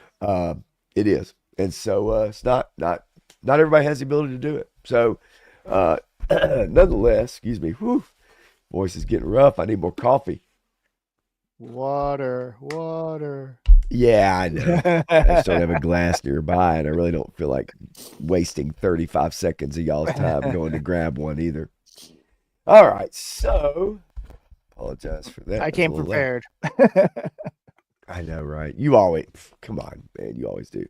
All right, so let's get off of that quickly. Let's go over our Oscar noms, and then we're going to get in our topic that I borrowed from A Punk with Toys from last night's stream, Monday Night Ramblings. So we'll get into that with our top TV movie vehicles. But let's get into a little Oscar nominations here really quickly. Probably most of these you guys probably aren't that familiar with, if I had to guess, unless you really are a hardcore film watcher. And with some of these, with the international market now starting to come in routinely, we're starting to see these things change a bit than just your good old American movie. So let's check it out. Boom. Okay. Give me 1 second. Let me take a nice big clear my throat if you guys are okay with that. And I'll be right back. Yeah. So just to get you guys a little preview, I'm trying to put together another commercial or so, a play motion action figure commercial for a couple different things. And I'm using some characters that have recently been revealed and some old ones that I have been altered a little bit. Some fun guys that you might know in the background. And so, I'll just show this for you guys. Roman will be entering the YouTube sphere at some point. And then I've also got Sea Bison. He's got a uniform change and he glows in the dark. So we're gonna look at those at some point. That's all right. I don't want to give him too much of a preview. Let me get you back up here, buddy. Yeah. There we go. Yeah, well, Okay. I don't want to get too much of a Okay, preview on that. very but, good. Very good. Just a little quick one. And so I'm trying to script it out right now, but I've got some ideas about some stuff. So, I could take a shot, Tony. I'll probably wait till I'm done because I want to give y'all my full attention, and I feel like here in about 15 minutes that might kick in, because the one I'm going to take, Tony, I'm not going to lie, it's probably pretty big. and so I want to finish this show on the good foot, if you know what I mean. So yeah, but no, that looks cool, Matthew, and I can't wait to check it out from you. Yeah, Complete Unknown. Rachel says I enjoyed it. I've heard, good things. That is one I need to give my attention to. I need to give my attention to the Robbie Williams biopic, roundabout way biopic. Obviously, some of the movies on this list, like The Brutalist and Dune Part 2. I still have yet to actually see Dune Part 2, Matthew. Oh, no. Oh, I know. shame on you. I know. Shame on me. I will have to punish myself. That could be fun. Okay, so let's get into it, folks. Oscar nominations. Let's share this screen. Shall we? Not that everybody is. Let's get back to it. There we go. Not that everybody's into the Oscars, and I fully understand that, and I don't blame you one bit if you're not into listening to very vapid celebrities thank a bunch of people that you don't know, nor do you care about, as well as care about what they're wearing. That's right. However, used to be, folks, before it became illegal to thank Harvey Weinstein, actually, because they all did it. They all did it right on stage. You could almost see them putting on their knee pads to thank Harvey Weinstein on stage. Used to happen a lot. We get a little Roman. We're getting some Roman action here. What's going on there? I showed off the preview of the sorry. On. Yes, I tail end. Yeah, I got you. My bad. Yeah. No, I can't wait for that. I am also working on a commercial. And I think you guys are really going to love it. And I think it's something that's going to come completely out of left field that you forgot all about in life.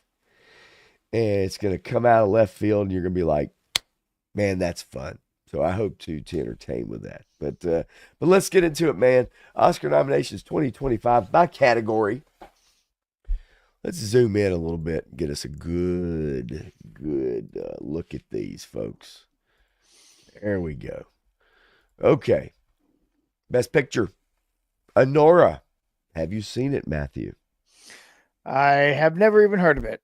Me neither. The Brutalist. Heard of that one. Anybody in the chat, please let us know if you have seen one or multiple of these films. Let us know. Actually, let us know. Let's see. Complete Unknown. Obviously, we know that. Conclave. Familiar with Conclave, Matthew? No.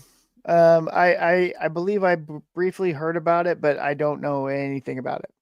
I do not know anything about it. Yeah. And Joe Fan 84 says none. And that seems to be how it's been the last 10 to 15 years, right? With these. Yeah. It's odd how this has gone. Roman and Triumph need to have their own show. That could be fun. That would be amazing. With voiceover. Yeah. Right? Here's the thing. The alternate head or one of the heads of Junkyard, right? Yes. Looks like Triumph. Yes. And I think I remember you pointing that out. That could be fun. Conclave, let's see. Dune Part 2. Everybody's heard of that. How could you not? Right? Amelia Perez, about a transitioning drug dealer.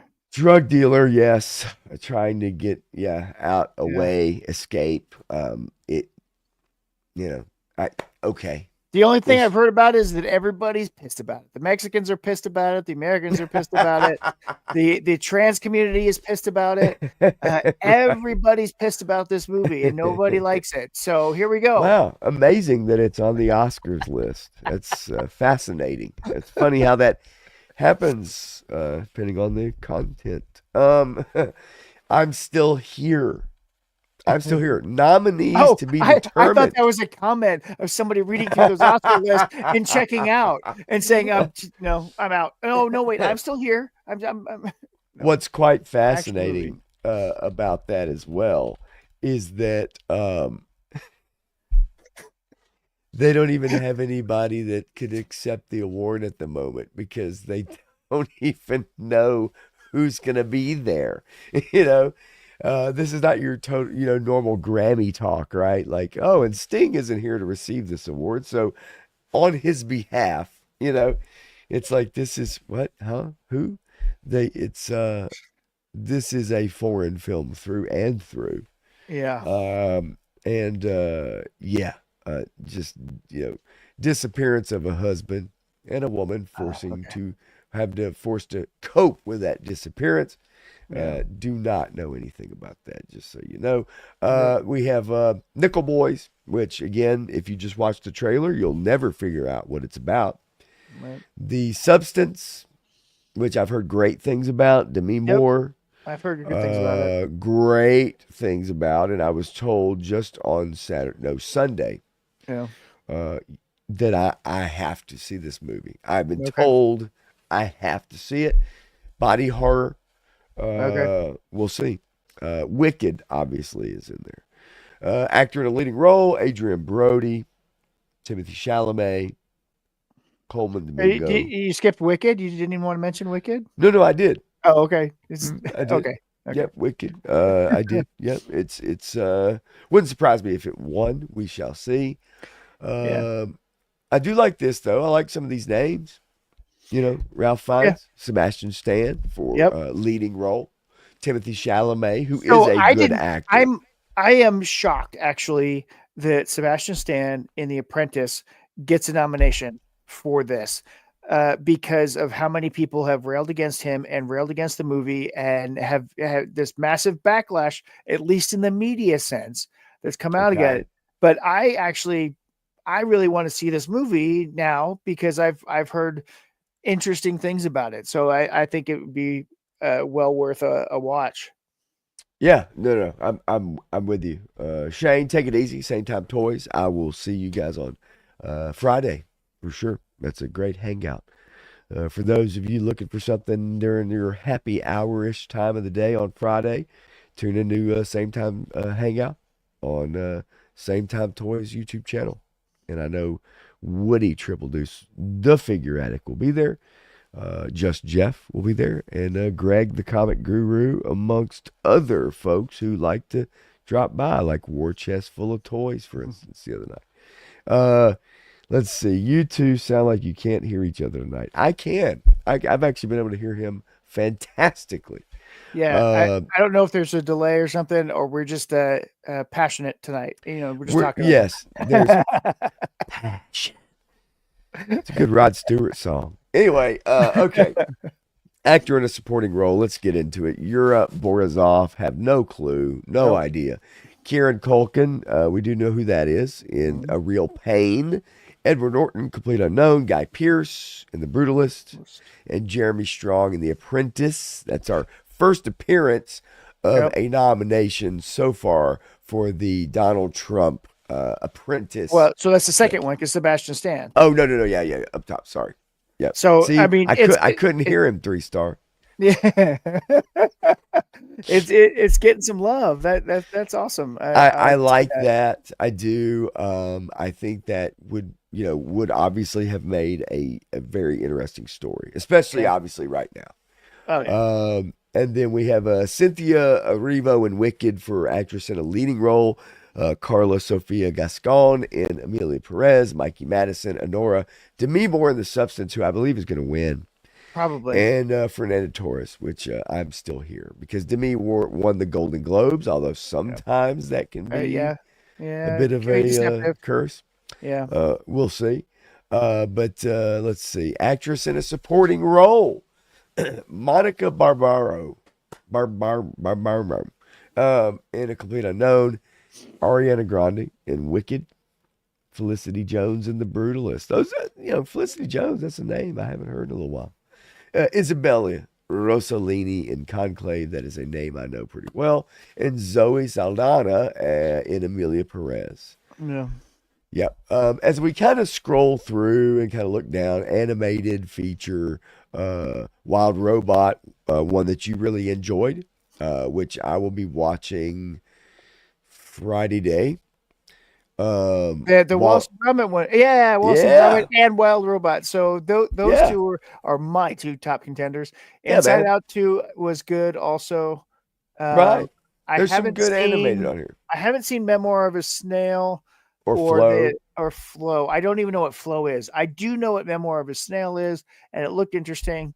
But as an animated film in general, I try to see those with my kiddo, and I don't know if that one is great for Matthew, kids as young as mine. Just to give you a heads up, Flow is an animated film about a red-headed waitress that works at a place called Mel's Diner. And she likes to use the phrase, kiss my grits. If that's what it was, that would be amazing. Clint says Wicked won't win. I don't think it's going to. I depends on what award it is. Yeah, I don't know. I think that there's a lot of potential for Wicked to win quite a few. I mean, it's hit a zeitgeist, and it's by all accounts a good film. So this is great. Woody Triple Deuce says my movie of the year for the 32nd year in a row is Trading Places from 1983. Never gets old. That's great. You know what? It's a great Christmas movie. It's such a good. It's a great movie. It is such a good movie. Yeah, great movie. And Clint, no, totally, I'm with you on Best Picture. Okay, yeah, maybe not. Yeah, Best Picture, yeah. But I think it'll do well. Animated short films. We don't, if you guys want to look, any of these you want to obviously go maybe watch on your own and find it. Just go to this list. It's on abcnews.com. You can find any number of lists, right? But maybe some of these might pique your interest, and especially when it comes to the animated shorts, which I do kind of like. Cinematography, The Usual Suspects, right? Mm-hmm. Doom Part 2, not surprising. Brutalist. Amelia Perez. I am going to see Amelia Perez coming up very soon. Nosferatu. You know what? Okay, I haven't seen all of these, but from what I've seen and the ones that I have seen, Nosferatu is a strong contender. I agree. Yeah. I agree. Maybe recency bias. I don't know. Yeah. But I do agree. Yes, very strong contender.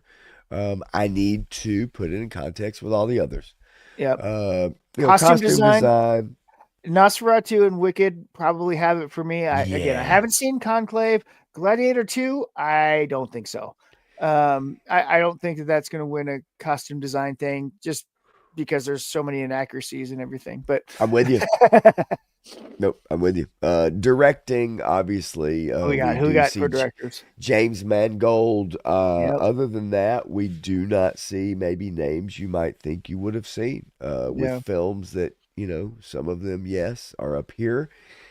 The Substance could be extreme strong contender with someone that I am not familiar with. Yeah. You know what? Farji. This may be a for your achievements throughout your career award, and they could give it to James Mangold for that purpose above all else. Because he's done some good stuff. Is that like a makeup flag, penalty flag, like in sports? When the referees could just automatically award a team a touchdown because they're behaving poorly. I mean, that's a rule that blew me away. Yeah, that was interesting the other night, not to get totally sidetracked, but yeah, in that game, was it Chiefs, right? Was it the Chiefs game or was it the No. It was the Washington Eagles. Washington Eagles. And Washington, offsides near the goal line, and then I guess they can just decide that if you do it one more time, then we'll just give a touchdown. Well, so That's- I mean, they were first and goal, and so they can only give Yeah. penalty to half the distance to the goal. So you're moving inches and millimeters at a time to get down there, and it's Yeah. ridiculous. So the referee's like, if you keep doing this, getting this penalty, we're just going to give them the Right. touchdown. Right. We can do that, and like, oh, I didn't realize you were a third team on the That field. truly, truly is very, very weird, and I did not know that. For those Yeah, of you right. that watch, That's a yeah, strange that one. yeah, that was something else. I was very shocked by that. And Clint Jorgensen here says, honest question, no sarcasm. Was Dune 2 worthy of a nomination? I haven't seen it yet. So, Matthew, what do you have to say about that? Because I have also not seen Dune 2, which is a failure on my part. There's a lot of good things about Dune. I don't know that it deserved as many Okay. awards as it was given, but it was probably okay, we better put this up there so somebody has an idea. It's a movie that people have seen, right? Okay. So they've got it nominated because of that. But there are some really good elements in it. I think there's a fair bit of good acting in it. The cinematography I did enjoy. The soundscape I liked better, so much better in Dune 2 than the first one, in my opinion. And so I think there's a lot of worthy aspects, and it was a really well crafted film. So I don't Right. think it's not deserving. I don't know that it's as deserving for many of them as have been nominated, but it's definitely in contention, especially with the crap that they've come out with this year. Right. Um, let's see. What I am going to do real quick is I'm going to post the link from this list There for we go. y'all. And so that way it makes a nice little list if you want to bookmark that page or save it. So that way you can maybe just, pick some stuff out. We're not going to go through every category because those Yeah, were really the major ones. right. But if you want to look through that to find your, what is important to you, then I just put that in the chat. And, with music score, original score and everything, Wicked obviously is going to be up there. Wild Robot, from what I understand, is also very good soundtrack or music, original Yeah. score. And so, yeah, so that's kind of where we're at. Awesome. Can yeah. you ramble for a second? Excuse me for just a second. Oh, no, absolutely. Yeah, do what you got to do. And yeah, Clint, Dune 2, yes, is out on Netflix. Unfortunately for 3-star draw, that is not going to happen. But I love Dune Part 1. I have not seen Part 2 yet. And as a matter of fact, tonight, when we get done, I may fire that up. My fireplace is over that way now, if you know what I mean. And so I might fire that up and watch Dune Part 2. And, that way next week can speak on it, or when we talk about Oscars, speak on it then. But anyway, so just to give you guys a heads up, coming up here, and as we round third base and we're going to slide into home, we're going to give our favorite movie/TV vehicles moving forward. I know, obviously for myself, going to have a stream on Friday night, but I did want to promote for 3-star draw, the Backyard Battlefield stream is coming up tomorrow night. So that should be good. Keep your eyes out for Backyard Battlefield. He and Krusty Old Crow have been doing a fantastic job on that stream. I actually really like it. It flows really, really great. And they've got some good topics. Some of the mascots for G.I. Joe was a lot of fun. Could have been the Snuggle Bear. It could have been the Michelin Man. It could have been, some of those. It was a lot of fun. So check out the Backyard Battlefield tomorrow night. And the 3-star is that at 9 p.m. Eastern. If I'm not mistaken, I am usually at work when you guys do it, obviously. But let me know. Put it in the chat. Please do. So I'll make sure I get it correct. But anyway, yeah, Friday night, I'll be back with an unfiltered as my voice starts to stumble. I really do appreciate everybody that's been in the chat tonight. You guys are awesome. So much fun. You make it worth it. Participation and everything. And so yeah, I really thank all of you who have come in to hang out tonight and do it every week, man. It's trust me, you do not understand how much that means. Let's see here as we kind of scroll through this list. There's really not much left personally. Once you start getting into your sound and visual effects. I mean, I guess part two from a visual effects standpoint. Alien Romulus is on that list, and that's quite interesting. Some of the effects in Romulus were good. Some of them were a little sketchy. Dune Part 2 probably going to take home the trophy for that. Kingdom of the Planet of the Apes, though, however, might see a little something different there. So who knows with that.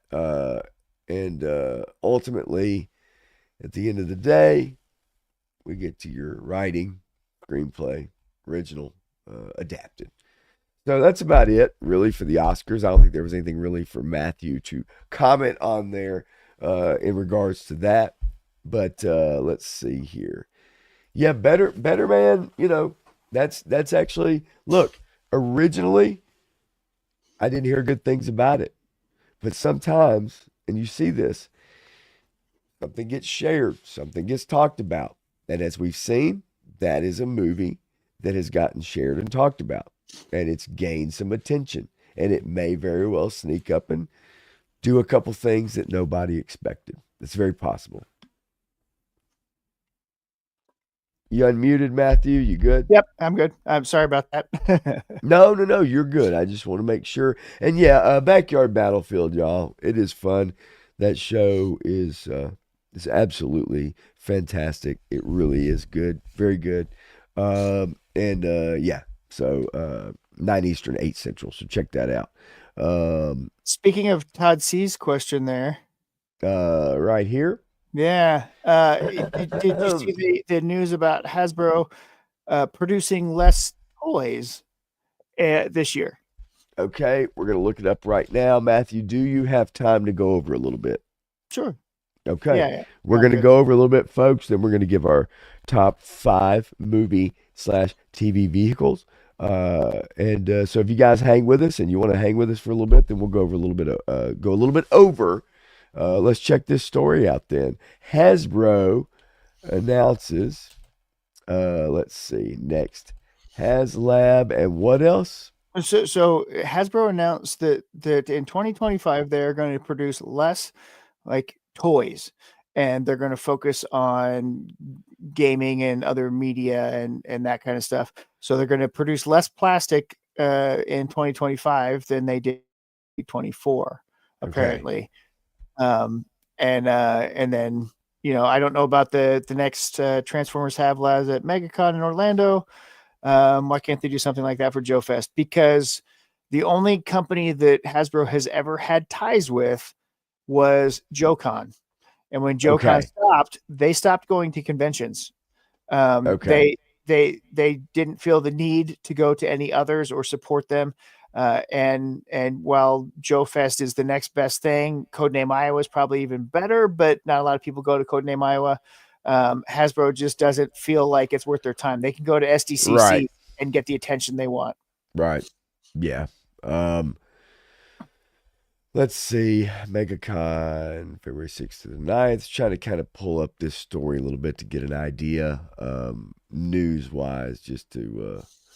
It would be nice if they would think that forward, but I don't know that they do. And then they have to pass it by the board and everything. And right. I don't know how much of a fighter Lenny is for that type of thing in terms of going to conventions or being able to fight for the things that he wants to do with the line. Because take it from Bobby Valla, he's been a corporate man his whole life, right? And that's a way to survive and get things done that that you can get done. Not making excuses, just saying, he's got to work within his system the way he knows how to work within it. Right. Right here, I guess from a news perspective, what I can somewhat find. Let's see, Transformers Tuesday live stream. News Transformers HasLab project will be revealed at MegaCon 2025. That's obviously giving you convention panel schedule. Let's see. Obviously, the development team, Evan and Emily, who've done a good job. You know, I mean, this stuff is, I'm sure it's just wild. Like, right, being right in the middle of it, rapid fire.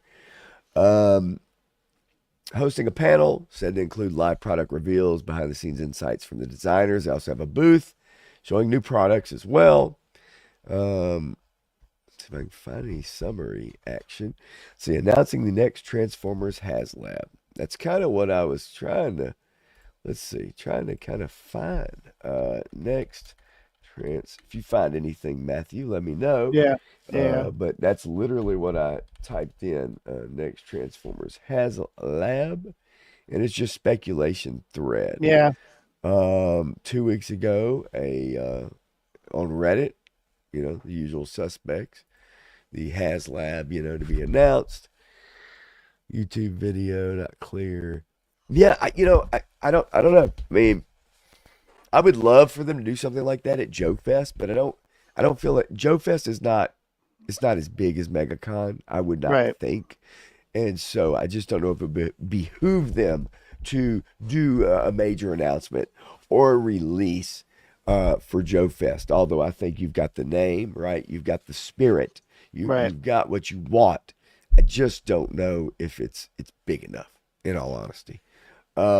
Quickly here, let's see Yeah, I here. can't quite find it, but the article headline is 2025 will be a transformative year for Hasbro as they focus on games while producing less toys.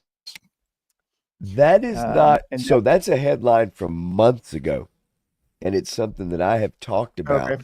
during streams or put in the chat during other streams.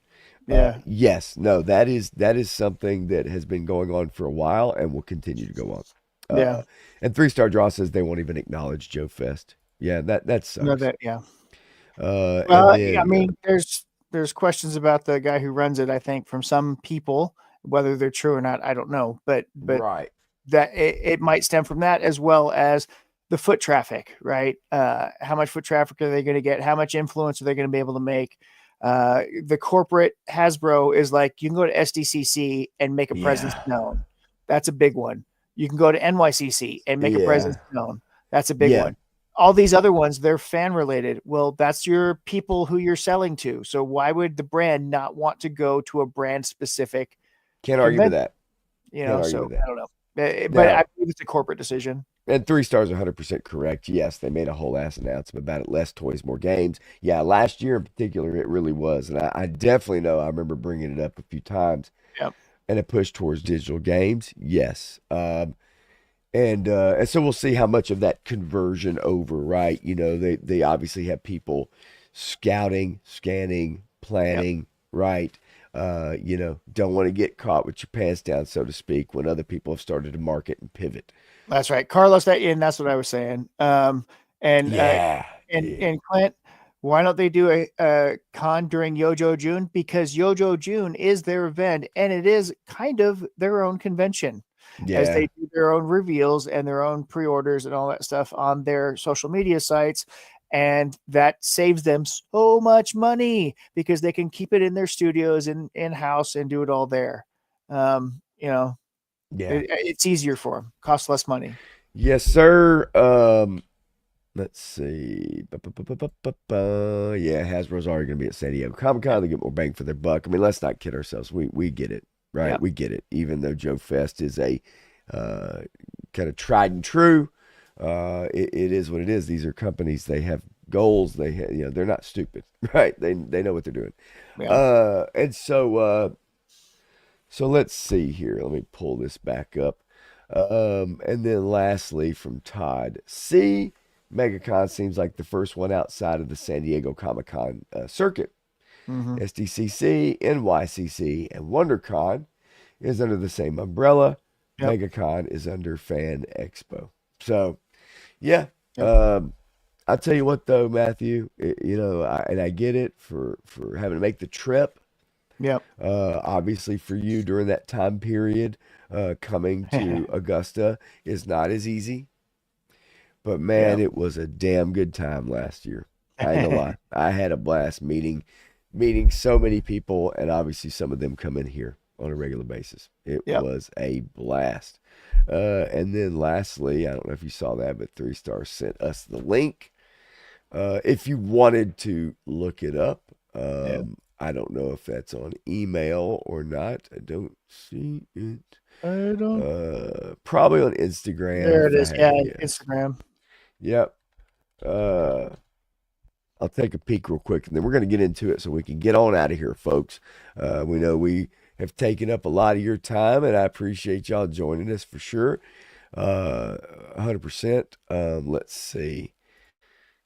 Golly, I don't like it when someone I don't know sends me a message and is inquiring on Instagram about me using their artwork, and then because I haven't had a chance to check it, they just blow me up. Mm-hmm. Okay, so I have something here. Let's take a look at this quickly, Matthew. This article is from January 26th. Yeah. Yes, sir. 2025. 2025 will be a transformative year for Hasbro as they focus on games while producing less toys. Hasbro is undergoing a huge shift at the moment. While it started in 2024, we will be seeing that shift happen this year in 2025. Let's blow that up just a little bit here. Chris Cox, Hasbro CEO, who used to work at Microsoft, has been diverting assets to video game development and publishing. All the while, some major Hasbro toy brands will no longer be manufactured by Hasbro and instead will be produced under license by other companies. Now that's interesting. Mm-hmm. That could get interesting. And Yep. we all understand what that means, don't we? Hiya Toys. Oh, sorry. I know you do. I know you do. I just Yeah. want to make sure that everybody understands what that means. No longer manufactured by Hasbro, instead produced by other companies under license. That could be Super great. 7. That could be terrible. You've got Hiya Toys, you've got Super 7, you've got Jada. Yeah, man. And if anybody was going to get to make action figures for Hasbro that Hasbro doesn't want to make anymore, I'd want it to be Jada. Because I like June, I hear you. I like the company, and they make Yeah. quality stuff. But at the same time, it's dumb. Yeah. I mean, this is what you do. This has been what you are, and now you're switching to gaming, something that you've never been good at.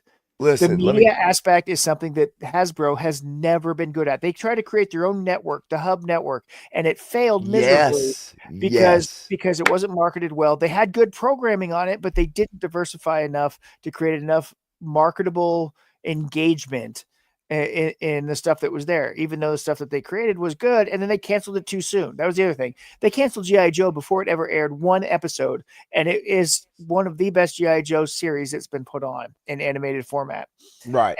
And the Transformers Prime kept going, and they went with that one because, again, people at Hasbro have stupid ideas about G.I. Joe, and they propagate today. I won't go into all of them because it'll set me on another tirade. Yep. No, I totally get it. And maybe that's one we could set aside, and we can have one night where you and I just go on our own personal mission of tirades. It could be fun. I would need to raise my desk to a standing position because I think much better on my feet.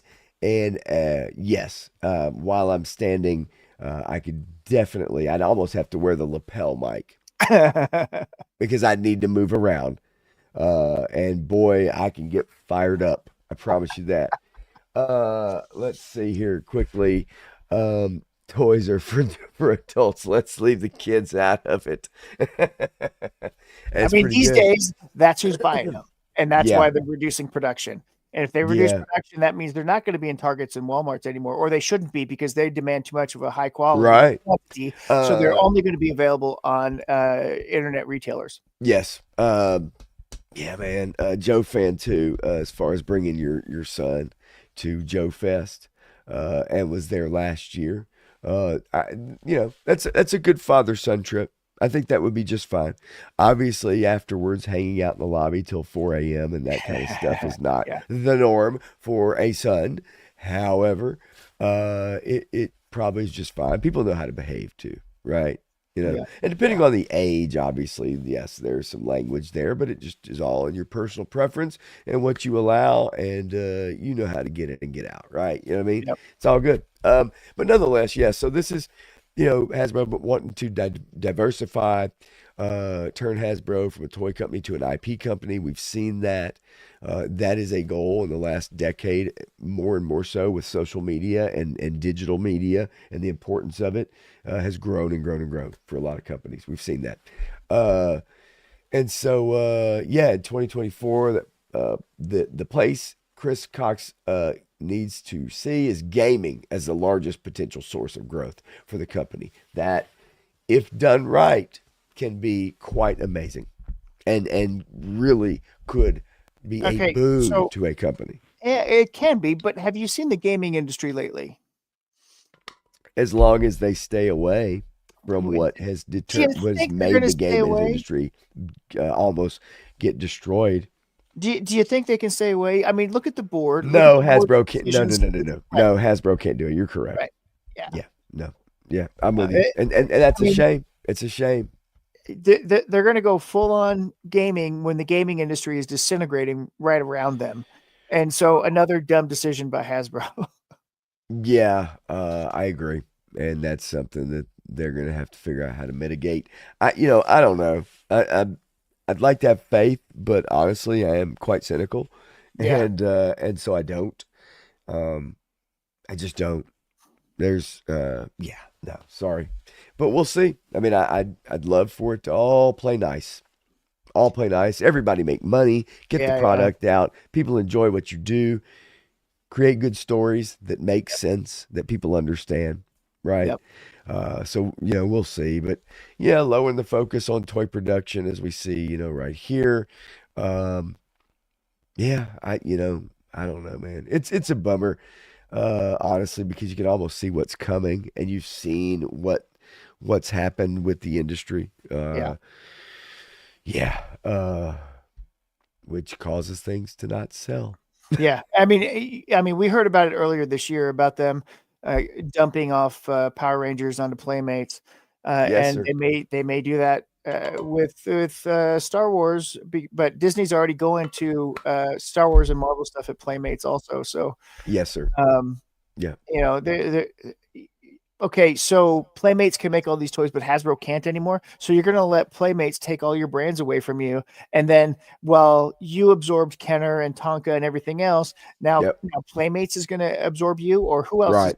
going to absorb Hasbro? Because Hasbro is going to be nothing if they continue down this path, I think. But Yeah, I'm with you. I just wish it wasn't even part of the conversation. yeah.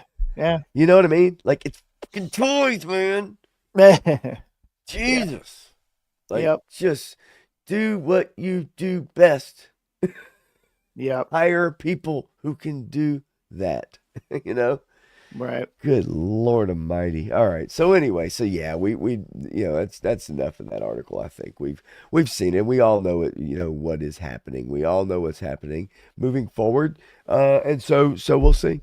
Yeah, we'll see. So let's see here, my friend, as I just kind of take just a quick backup, just to take a look and see during this slow period of Hollywood. There's always at least a couple things you and I can bring up and talk about, and so we've had a couple fun ones tonight. But the final one, we were stealing an idea, I guess, so to speak, from basically from a Punk with Toys, and that was a fun topic, and so I kind of wanted to replicate it, and it was our favorite movie vehicles, Yep. and so I said, hey, let's do that just for fun. Chat can participate. That's always cool. Do we, are you going to see the same ones? Yeah, probably. Are you going to see some new ones? Yeah, probably. Right. And so yeah, it's like, but I love hearing what everybody thinks and what people like and what they remember from their childhood. what was important to them. You Yeah. know, I enjoy that. And that was a good discussion last night on a Punk with Toys channel. It was fun. People get fired up about it, you know. And so that's fun to me. So I kind of Yeah. wanted to do that tonight. And so that's kind of what spurred this topic on tonight. So do you have your kind of list? Is it a 5 through 1 or is it just kind of a composite? Oh, I made it a 5-1. Okay. Well, that's good because I do too. Because it's only 5, I think you and I can probably do a little back and Back forth and forth. Yeah, if yeah. you'd I like like. Let Yeah. me pull up my folder, folder options as we back out of this one box here. Next week, I do want to have a little Quentin Tarantino talk. And maybe some of y'all in the chat will be interested in that. But this guy's getting closer and closer to retirement, folks. And I don't think anybody wants to believe it. But I would say you better believe it, especially the current state of Hollywood and getting everything together, financing, Mhm. all of it. So I'd like to have a little Quentin Tarantino talk next week as a little preview. So hopefully y'all be interested in that. I think he's a amazing filmmaker and has done some of the most memorable films that you and I Oh, and yeah. everybody will ever, For sure. ever recognize. But anyway, so let's see here. Let me pull up my there we go. Boy, I got a million of them. So Oh, yeah. if you want to start out, Matthew, with your number 5, I would love to see exactly what it is that you have as number 5. All right, Let me number get 5. rid of this banner. You There we can go. call this whatever you like, an honorable mention or whatever. This is well, actually, it is one of them. Yeah, if you have honorable mentions, throw them out at me. I don't care. Yeah, if you got a couple of them or whatever, that's cool with me. Yeah, let's see. Let's go there and do that. Oh, not that one. That one. Okay, let's see if I can do this. Okay, you know what that is? That's is that Herbie? No, it's not Herbie. It's one that I like a little better because it's a convertible. Parent Trap? Nope. This is the 1977 Volkswagen convertible, triple white Beetle from The Greatest American Hero. Wow. It's not the main vehicle because the other guy drove a Charger and it was an old beat up car. I had a fascination with this one because it's like, this thing's so cool. It's a little tiny convertible. It's a little fun looking car. I just thought that looked so much fun to drive as a kid. Yeah. Okay. Dude, I mean, listen, I'm going to tell you guys something. This is funny. So one of my good friends was in drumline in high school and he had a yellow VW Bug. Oh, yeah. And dude, we used to tool around everywhere in that thing. And it was tight, right? Knees tight. But he had a good little sound system in it at that time. And dude, we used to go everywhere in that little sucker. We even got pulled over by my neighbor one time who was a police officer for many years. And he pulled us over because Greg ran a stop sign in the middle of the night, nowhere near any traffic in a neighborhood. Because, folks, I don't know about you, we used to go roll houses. Oh, yeah. And, my neighbor, he pulled us over in the middle of a neighborhood. And then when he saw me, he was like, and literally my next door neighbor, he's like, what are y'all doing? And he saw the toilet paper and we were busted. Busted. But I used to love pulling around that yellow Beetle, man. He had a lot of love for that car. It was super cool. Great. The dog car from Dumb and Dumber. That's super cool. Oscar Mayer Wienermobile. That's neat. Clint puts his top 5. Anybody else have a top 5? We'll highlight them at the very end, one by one. Just knock them out. But if you guys have a top 5, throw them out there, man. Bobby Wold says Blade 68 Charger, 69 General Lee. The 70 Charger's okay too, I guess. All right, so let's get my number Fizzle. This one is man, it's a classic. I don't know any other way to put it. I think these are all classics, right? Yep. Yep. But for me, um, it's not as hype as you may think it is. Let's share this bad boy. I wish I had the music to like go along with it, Hey, right. you know. Little sound clip of it. Yeah, that would be super cool. Okay, there we go. There we go. Love it, Come on Bobby. with it, baby. Come on with it. There it is. Gotta love it. Remember going to the Gotta movie love to it. see all, movie theater to see all three movies. Yep. For me, the DeLorean was such a testament to the excessiveness of the 80s. Oh yeah. But at the same token, going from the different fuels, right, from one film to the next to the next, but Yeah. just the goofiness. But this car with the doors that opened up, right? What do they call them? The butterfly or the Gull what the wing. hell? Yeah, it's it. Gullwing. Yeah. Yeah, right. So anyway, so my number five obviously is the DeLorean from Back to the Future. Yeah. I loved this Love it. car. Dreamt often of driving it or So, flying th- it for that matter. There's a gas station in my city, and it had a DeLorean that sat underneath the gas station price sign, and it had a sign on it that said, "If you buy a winning lottery ticket from here, you'll win this car." And I found out the car didn't fucking work. He had it out there because he couldn't fucking get rid of it. And he's like, fine, I'll just freaking give it away if somebody wins. And so he used it as a promotion, right? Yeah. And then some jerk went flying through the gas station one day and wrecked it. But we also have a mystery machine that drives around our town too, and a couple other Hey, custom vehicles. we have a Jurassic Park Jeep that drives around in So, yeah. Nashville. So we've got the Jurassic Super Park cool. Jeep and a Jurassic Park van, Yeah. and we've got a modified Firebird with an R2D2 on it that frequents.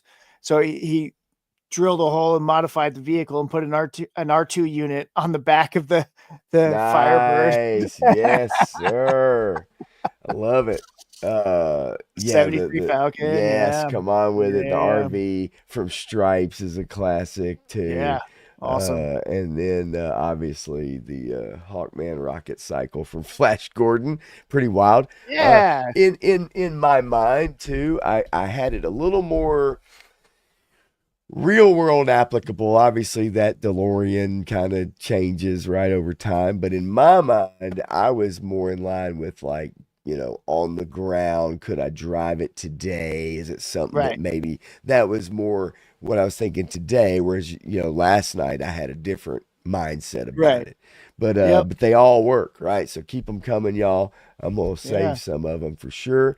And so what would be your number four, sir, or maybe your number five if it's not a Yeah. No. Yeah. We'll just go that number 4. Yep. Number 4. Let's do this. And my list is kind of like your thought process here. I mean, these are ones that let's see if that's it. Yeah, there we go. That I felt like I could own this. This is so cool. This is a part I of love my that. childhood. Some things that I just loved, right? And so Oh wow, it was man! I mentioned didn't last even. night. Oh wow, didn't even think of that truck. I mean, Great pull. GMC K2500 Sierra Grande pickup truck. I mean, this was. Wow. I mean, it was a close call between this and the Toyota from Back to the Future, right? The pickup truck that Marty always wanted and all that stuff, right? It was kind Yeah. of a toss up because that Toyota was so awesome too, but this one had more of a connection with me because it was earlier, right? Yeah. And you had the fall guy, and he was just the stunt man, showed up on set and did his thing. Yeah, Boss Hogg's 70 Cadillac DeVille. That's amazing. Oh yeah. No, that's I Yeah. have a friend. My best friend bought that car, not that car, but bought Yep. that car. Yep. And it was a lot of fun to ride around in. Yeah. So I mean, I just got a lot of love for this. It was That's that first great, man. idea of the 4x4, getting that truck in there. Again, another practical one. Something that you can get. Yeah. That's great. Yeah. That's great. I love it, and forgot all about it. That's why, because there's so many, Right. right? There's Oh yeah. so many that Yep. you almost, it's like, I mean, I had a time last night trying to put these in order. I still don't know that I trust myself in the order that I put them in. Yep. But I had fun making the thumbnail, folks. I can tell you that. I had a blast making that thumbnail. Okay, let's get to it. Number 4. This was tough, man. This Yeah. was It's tough. tough. Um, Absolutely. so you guys may recall this car right here, and as a child, these movies were amazing. I'll give you another photo here. I was a big fan of the Mad Max Yeah. series, so to speak. Right. And the Interceptor was just one of my favorite cars. I've got a great view here. This is a fun one, actually. Nice.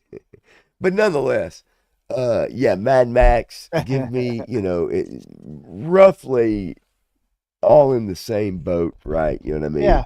Yeah. So get, the Falcon, give me, it was so important to me. Yeah. And when Road Pig came out and G.I. Joe, it just gave me that whole thing all over again. Then when you That's got the it. Thunder Machine, it Oh yeah. it threw all of that together. Yep. And so yeah, that was huge to me. And so yeah, no, I loved it. I can still watch those movies today. Give It's me awesome. original, give me Those Road first 3, Warrior. Yes. Give me even beyond Thunderdome, man. I'll absolutely. still take it. Still take it. 100%.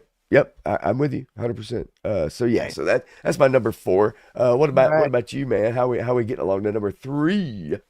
Number 3.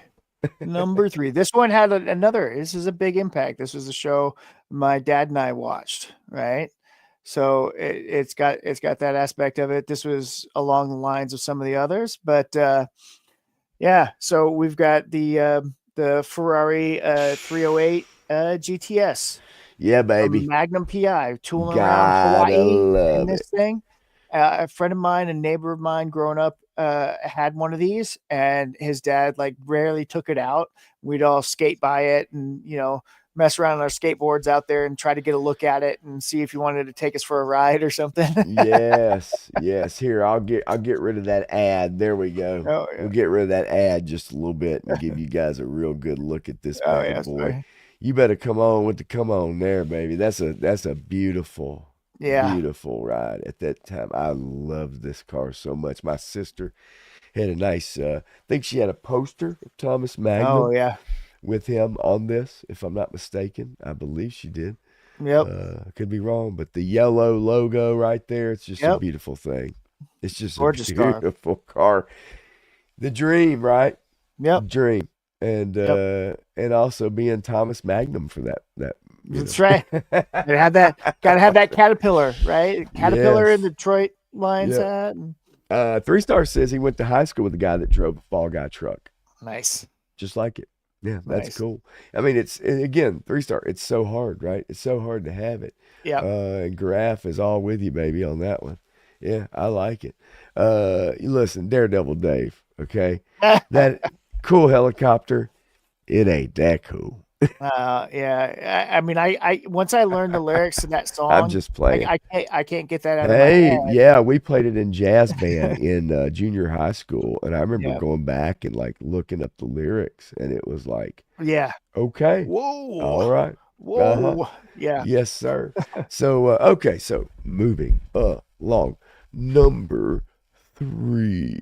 Yeah. This got tougher and tougher for me, folks. I'm not gonna lie to you. This got very tough. Man, this is really difficult. So I'm just gonna throw it to you. Yep. Number 3 from my childhood. Let's go, baby. Let's go. Number 3. Let's Yeah, go. 1, 2, That's it. whatever. that's Give it. it. Yep. Yeah, these movies, that movie in particular, 1984, was so important to me. I had followed Bill Murray even as a kid, right? And but that movie was the one. Meatballs was really the one for me. Stripes, I guess. Meatballs, Stripes. Ghostbusters was that one. And man, when this car fired up and they're driving in it, That's and it. Winston starts talking and making his speech, right? Cats and dogs living together. Or the music. There's a cool soundtrack when everything's swirling around and you see on the bridge the ecto just going with the lights, and it's like Yep. this boom boom ticka, ticka, ticka, ticka, ticka, ticka, boom boom. It's got this cool soundtrack. And so yeah, love it, baby. So that's my That's awesome. number trace, Doctor. What about you? Number 2. 2. Number 2. All right. So again, same thing, man. This goes back to my childhood. This goes back to those first inspirational, impactful things that you see that you're like, holy crap, what is this? This is amazing. But we got to go with the Lotus Esprit S1 sports car from James Bond. Oh That crap! and it Dude, was the that's wild. submarine Yes. car. And man, I took a little Ferrari Matchbox car and pretended that it was this car every time coming out of the water. It was so awesome. How can you not go wrong with a I had- James Bond car? I had this Matchbox for sure, Yeah. and the family that grew up across the backyard from us, his dad was a huge Bond fan. Yeah. Huge. They had every movie, VHS, had them all. Paid $100 for them. You know what I mean? Back when VHS tapes cost that much. Right. And they were all about some Bond. And dude, loving watching these cars. Loving watching these cars. The submarine aspect. I mean, everything that could happen with them. So They were cool. awesome. Yes, I agree. That is awesome, dude. I love it. And definitely was not anywhere in my head at all for these. I was somewhere else. Daredevil Dave says, thought we were doing a list of most obscure. That could be an interesting list as well. Yeah. And then if we're nominating helicopters, then I mentioned Airwolf and Blue Thunder. Yep. Hey, If we're doing helicopters, I gotta throw in TCs, man. That helicopter was awesome too. You can just hear the music every time you see that thing swooping down, doing whatever. old TC. TC, Damn, man. dude. Yeah, you got it. You're loving it, man. Todd C says, I got a feeling Pop's number 1 is Hulk Hogan's boat in Thunder in Paradise. Stay tuned and find out, my friend. I think you guys have probably narrowed down my 1 and 2. Depends on what order that you are looking for. I will tell you my number 2. My number 2, my number 1 could be interchangeable, just to be honest with you. I don't think that I could pick one over the other. I could tell you the excitement from both of these, watching the movies, watching the TV show. Yep. Okay. Were extremely important for me as a kid. And boy, pretend I did. So I'm just going to hit you with my number 2. But we're going to do it. We're going to do it. You crazy kids. And this is kind of an old school picture. You can tell. This is of a time period. Just a good old boy. Of course. Interchangeable, because you probably can figure out my number 1 if you have ever heard me talk a little bit about some things. But yeah, Dukes of Hazzard. Come on. I can't. This car was it. I had the little play set that went up on 2 wheels. Nice. You know what I'm talking about? The barn. Had the barn. It would bust through the barn doors. I had that. All about the RC. All about the show, as goofy and stupid as it was. Let's not kid ourselves. Daisy Duke and the vehicles were the stars of the show. Yeah, Period. I love Daisy's Jeep just as much as I love General Lee. Look, Daisy's Jeep, absolutely iconic. We have a Cooters museum up here near the Opryland Hotel, and they have the vehicles there. You can see them every day. Daisy Jeep's right there. Roscoe P. Coltrane's deputy car there. You know what I mean? Like my Yep. buddy bought a big old Cadillac, Boss Hog Cadillac with horns on the front. We used to ride all around in that thing when I was in my early 20s, or late teens, and then he bought again another caddy in our 20s, and it was awesome riding around with that thing. You could slide around the back seat every turn you took. Yep. It was great. But anyway, so this is my number two. I don't want to belabor the point, but yeah, man, man, Daredevil Dave. We'll find out. We shall find out if the A Team is on this list. We only have a couple left, so let's find out. Your number one, Matthew. What do you got? Well, let's see here. Let's I'm gonna throw up an honorable mention. That's great. I Okay? have one as well. Before I get to number one, I'm gonna throw up an honorable mention. Okay. And some of you may be upset that this is an honorable mention.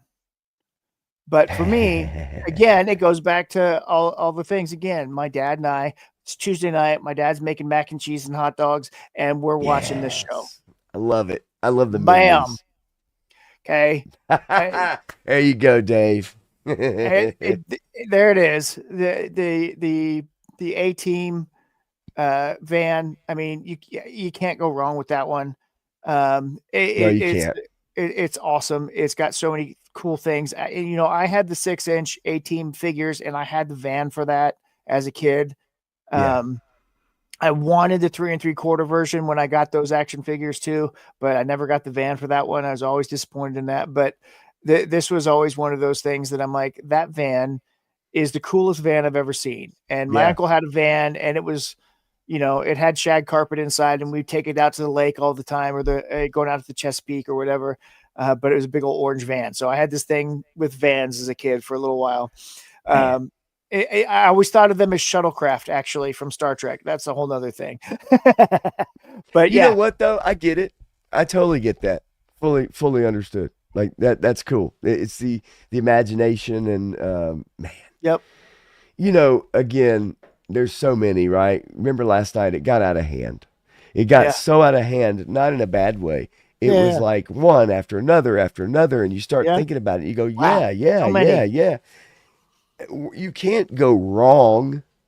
There's no wrong answer, Right. right? Yep. Yeah. And so yeah, no, I love it, man. It's fantastic. So yeah, I'm with you. Fire that one up. So that was a Honorable mention. honorable mention. So I will give you my honorable mention as well, just to throw something out there. It's a classic. It has a song attached to it. It is one of the funniest movies, and as a kid, that I really truly loved, and it's this car right here. Yes, of course. Clark. This car for this movie, as a maybe 9-year-old kid, Yeah. horny, comedy, Christy Brinkley. Yep. This and then just what they do to this poor thing, Yep. right? Pulling off the exit and getting the rims taken off the tires, and then obviously making it to the damn with the moose, when the moose comes out, and Wally World, and yeah, like, just I don't know, man. Yeah, this was a huge movie, especially if you had VHS. Oh yeah. And we got it on VHS. But this is so recognizable and so unique, and it almost, in a way, for me, was like the death knell for the station wagon. Oh yeah. And the wood It was the panel end. station wagon. Yeah. You The know what I Woodies mean? were gone after this. Yeah. So, but no, I love this. So that was an honorable mention, not like, number 2 honorable, but it's in there, Right. and Yep. I enjoyed it. So, Yep. so yeah, so for me, so let's finish her All up right. here, folks. Number My number one one. on My number Matthew's one. list is This was a formative thing in my brain. It was, teenage years. It was rock and roll. It was Outsider. It was, all that stuff that we think about. And I think Punk would really appreciate this too. But we're going to go with the 1967 Chevy Camaro RSSS from Better Off Dead. Yeah, I love it. I love it. Good job, man. The Camaro has always been the Camaro and the Corvette always go back and forth between one of my favorites, right? and so I love the Camaro, and I love the Camaro, this version of the Camaro, the most. I do too. Because you go through the stats on this thing at the time, for many decades later, had the fastest 0 to 60 time of any stock car that you could buy. Yes, right. This thing is an amazing vehicle, and it's gorgeous. And to see this in a movie and to understand it and have a fascination of cars as a kid, to dive into it, to learn that much about it as a kid, and saying, "Oh yeah, I've got this huge attachment to this thing," and yeah, it's great. It's an awesome car. Yeah, I love it. No, I'm with you 100%, dude. That is probably my favorite Camaro. I had an 83 Z28 at one time, and I love that car, but it's an 83 Z28, right? And no, the look, those cars are beautiful. I would love to have one again at some point in my life. I really would. But yeah, no, just freaking magic, dude. Absolute magic. Let's see here. Trying to look at the chat real quick and just see.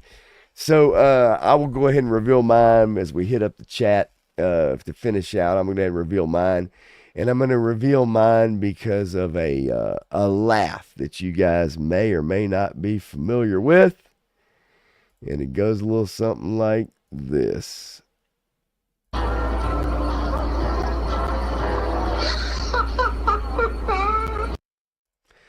Yep, friends, family. I think you know where I'm going with this. My number one for life, booyah, right there. Don't get no better than that. I'm sorry. You might think it's old Milwaukee's best. Don't get no better than that. But my buddy's mom had this, and so he got to drive it around when he got his license. And so it was a blue version of this, but he had the T-tops and everything. And we go busting out the T-tops and go to the fair or whatever. Yep. We were just driving around in this thing. It was so much fun. I'll give you the right version, but the actual photograph, this car has some scratches on it, but it means it is rather authentic, as you can see with the T-tops and everything. Got Love a little, T-tops, man. But man, just a wonderful looking, beautiful Trans Am, Pontiac Trans Am. And I ended up getting a Firebird, a 1977, when I was about 19 years old. A piece of junk by that time. But you could hear me coming like a half a mile away. Well over a quarter, that's for sure. But yeah, this is my number one. It's just a beautiful, beautiful car, and you don't see them much anymore. So when you do, now back when I was, 20, that car was maybe 12 years old or something. You know what I mean? Yeah. 13 years old. But these days they're hard to find on the road. It's almost like a 442 or something like that. You just don't see them much. Even an El Camino for that matter. But I love it, man. Love this car. Always have, always will. It and the General Lee really for me are just those two that I grew up in. And look, being a Southern boy and thinking about running beer, having to go to Texarkana and run it back to Georgia in a certain time frame, right? Yep. It's just, I'll never forget that as a kid and how cool that was. And then, one time, I just want to punch him in the mouth one time, Daddy. Son, nobody, and I mean nobody, calls Sheriff Buford T. Justice a possum's pecker. I love it. But anyway, so yes, that's the first car I ever drove was an El Camino. Wow, that's cool. I love it. My sister, her first car was a 1968 Duster, Yeah. gold Well, Duster. the first car there's ever mine was a 1978 Datsun pickup. It's awesome, dude. We miss them. I miss them. Yeah. I love them. Yeah. Dodge Charger, Pontiac Yep. Trans Am. Yeah. Get on out of here, Yeah. baby. Gotta Good love stuff. it. But anyway, so look, folks, that's about all I've got for you tonight, Yeah. Matthew. Anything you've got coming up on Instagram at Mamu's Action Figure Blog to let everybody know if there's anything you've got happening soon. Yeah, I've just got I did a whole bunch of G.I. Joe comic book covers that I did that will be slowly releasing over the next several weeks. I've always got shoots with Savage Crucible Saturdays, Savage Saturdays. That those toys are amazing. So we're always got stuff going on there. I've got my twice a week G.I. Joe shoots on Sundays and Wednesdays, and I do Turtles on Tuesdays, and I do either Mezcos or Moon Knights or Mofex or something M related on Mondays. Yeah, no, And absolutely. having fun through the Consistency. week. Yeah. Yep, consistency, and I love that. Definitely. And like a lot of people that are in here tonight, consistently putting up photos, creative photos, working on customs, all that stuff. Look, I love this audience. A lot of people that are in here, toy collectors, definitely customizers, whatever. But you guys also are interested in what I have to say, what you have to say. And likewise, it's very much a good time, and really do appreciate it. Everybody showing up week after week. Again, I'll say it every week. I don't care. Love it. Hit that like button, folks, if you can. I do have a Friday night unfiltered stream. If you so choose to drop by, that will be at 10:30 p.m. Eastern time, 9:30 Central. So we've got some fun stuff to talk about. I've already got some things chosen and picked out, and so we'll see. It'll be fun. May have another special guest drop by for a little bit. As we look at the chat kind of rolling out the door, Bobby Wolves says, I wish they had a 73 Falcon in America. Yeah. That'd be pretty cool. Yeah.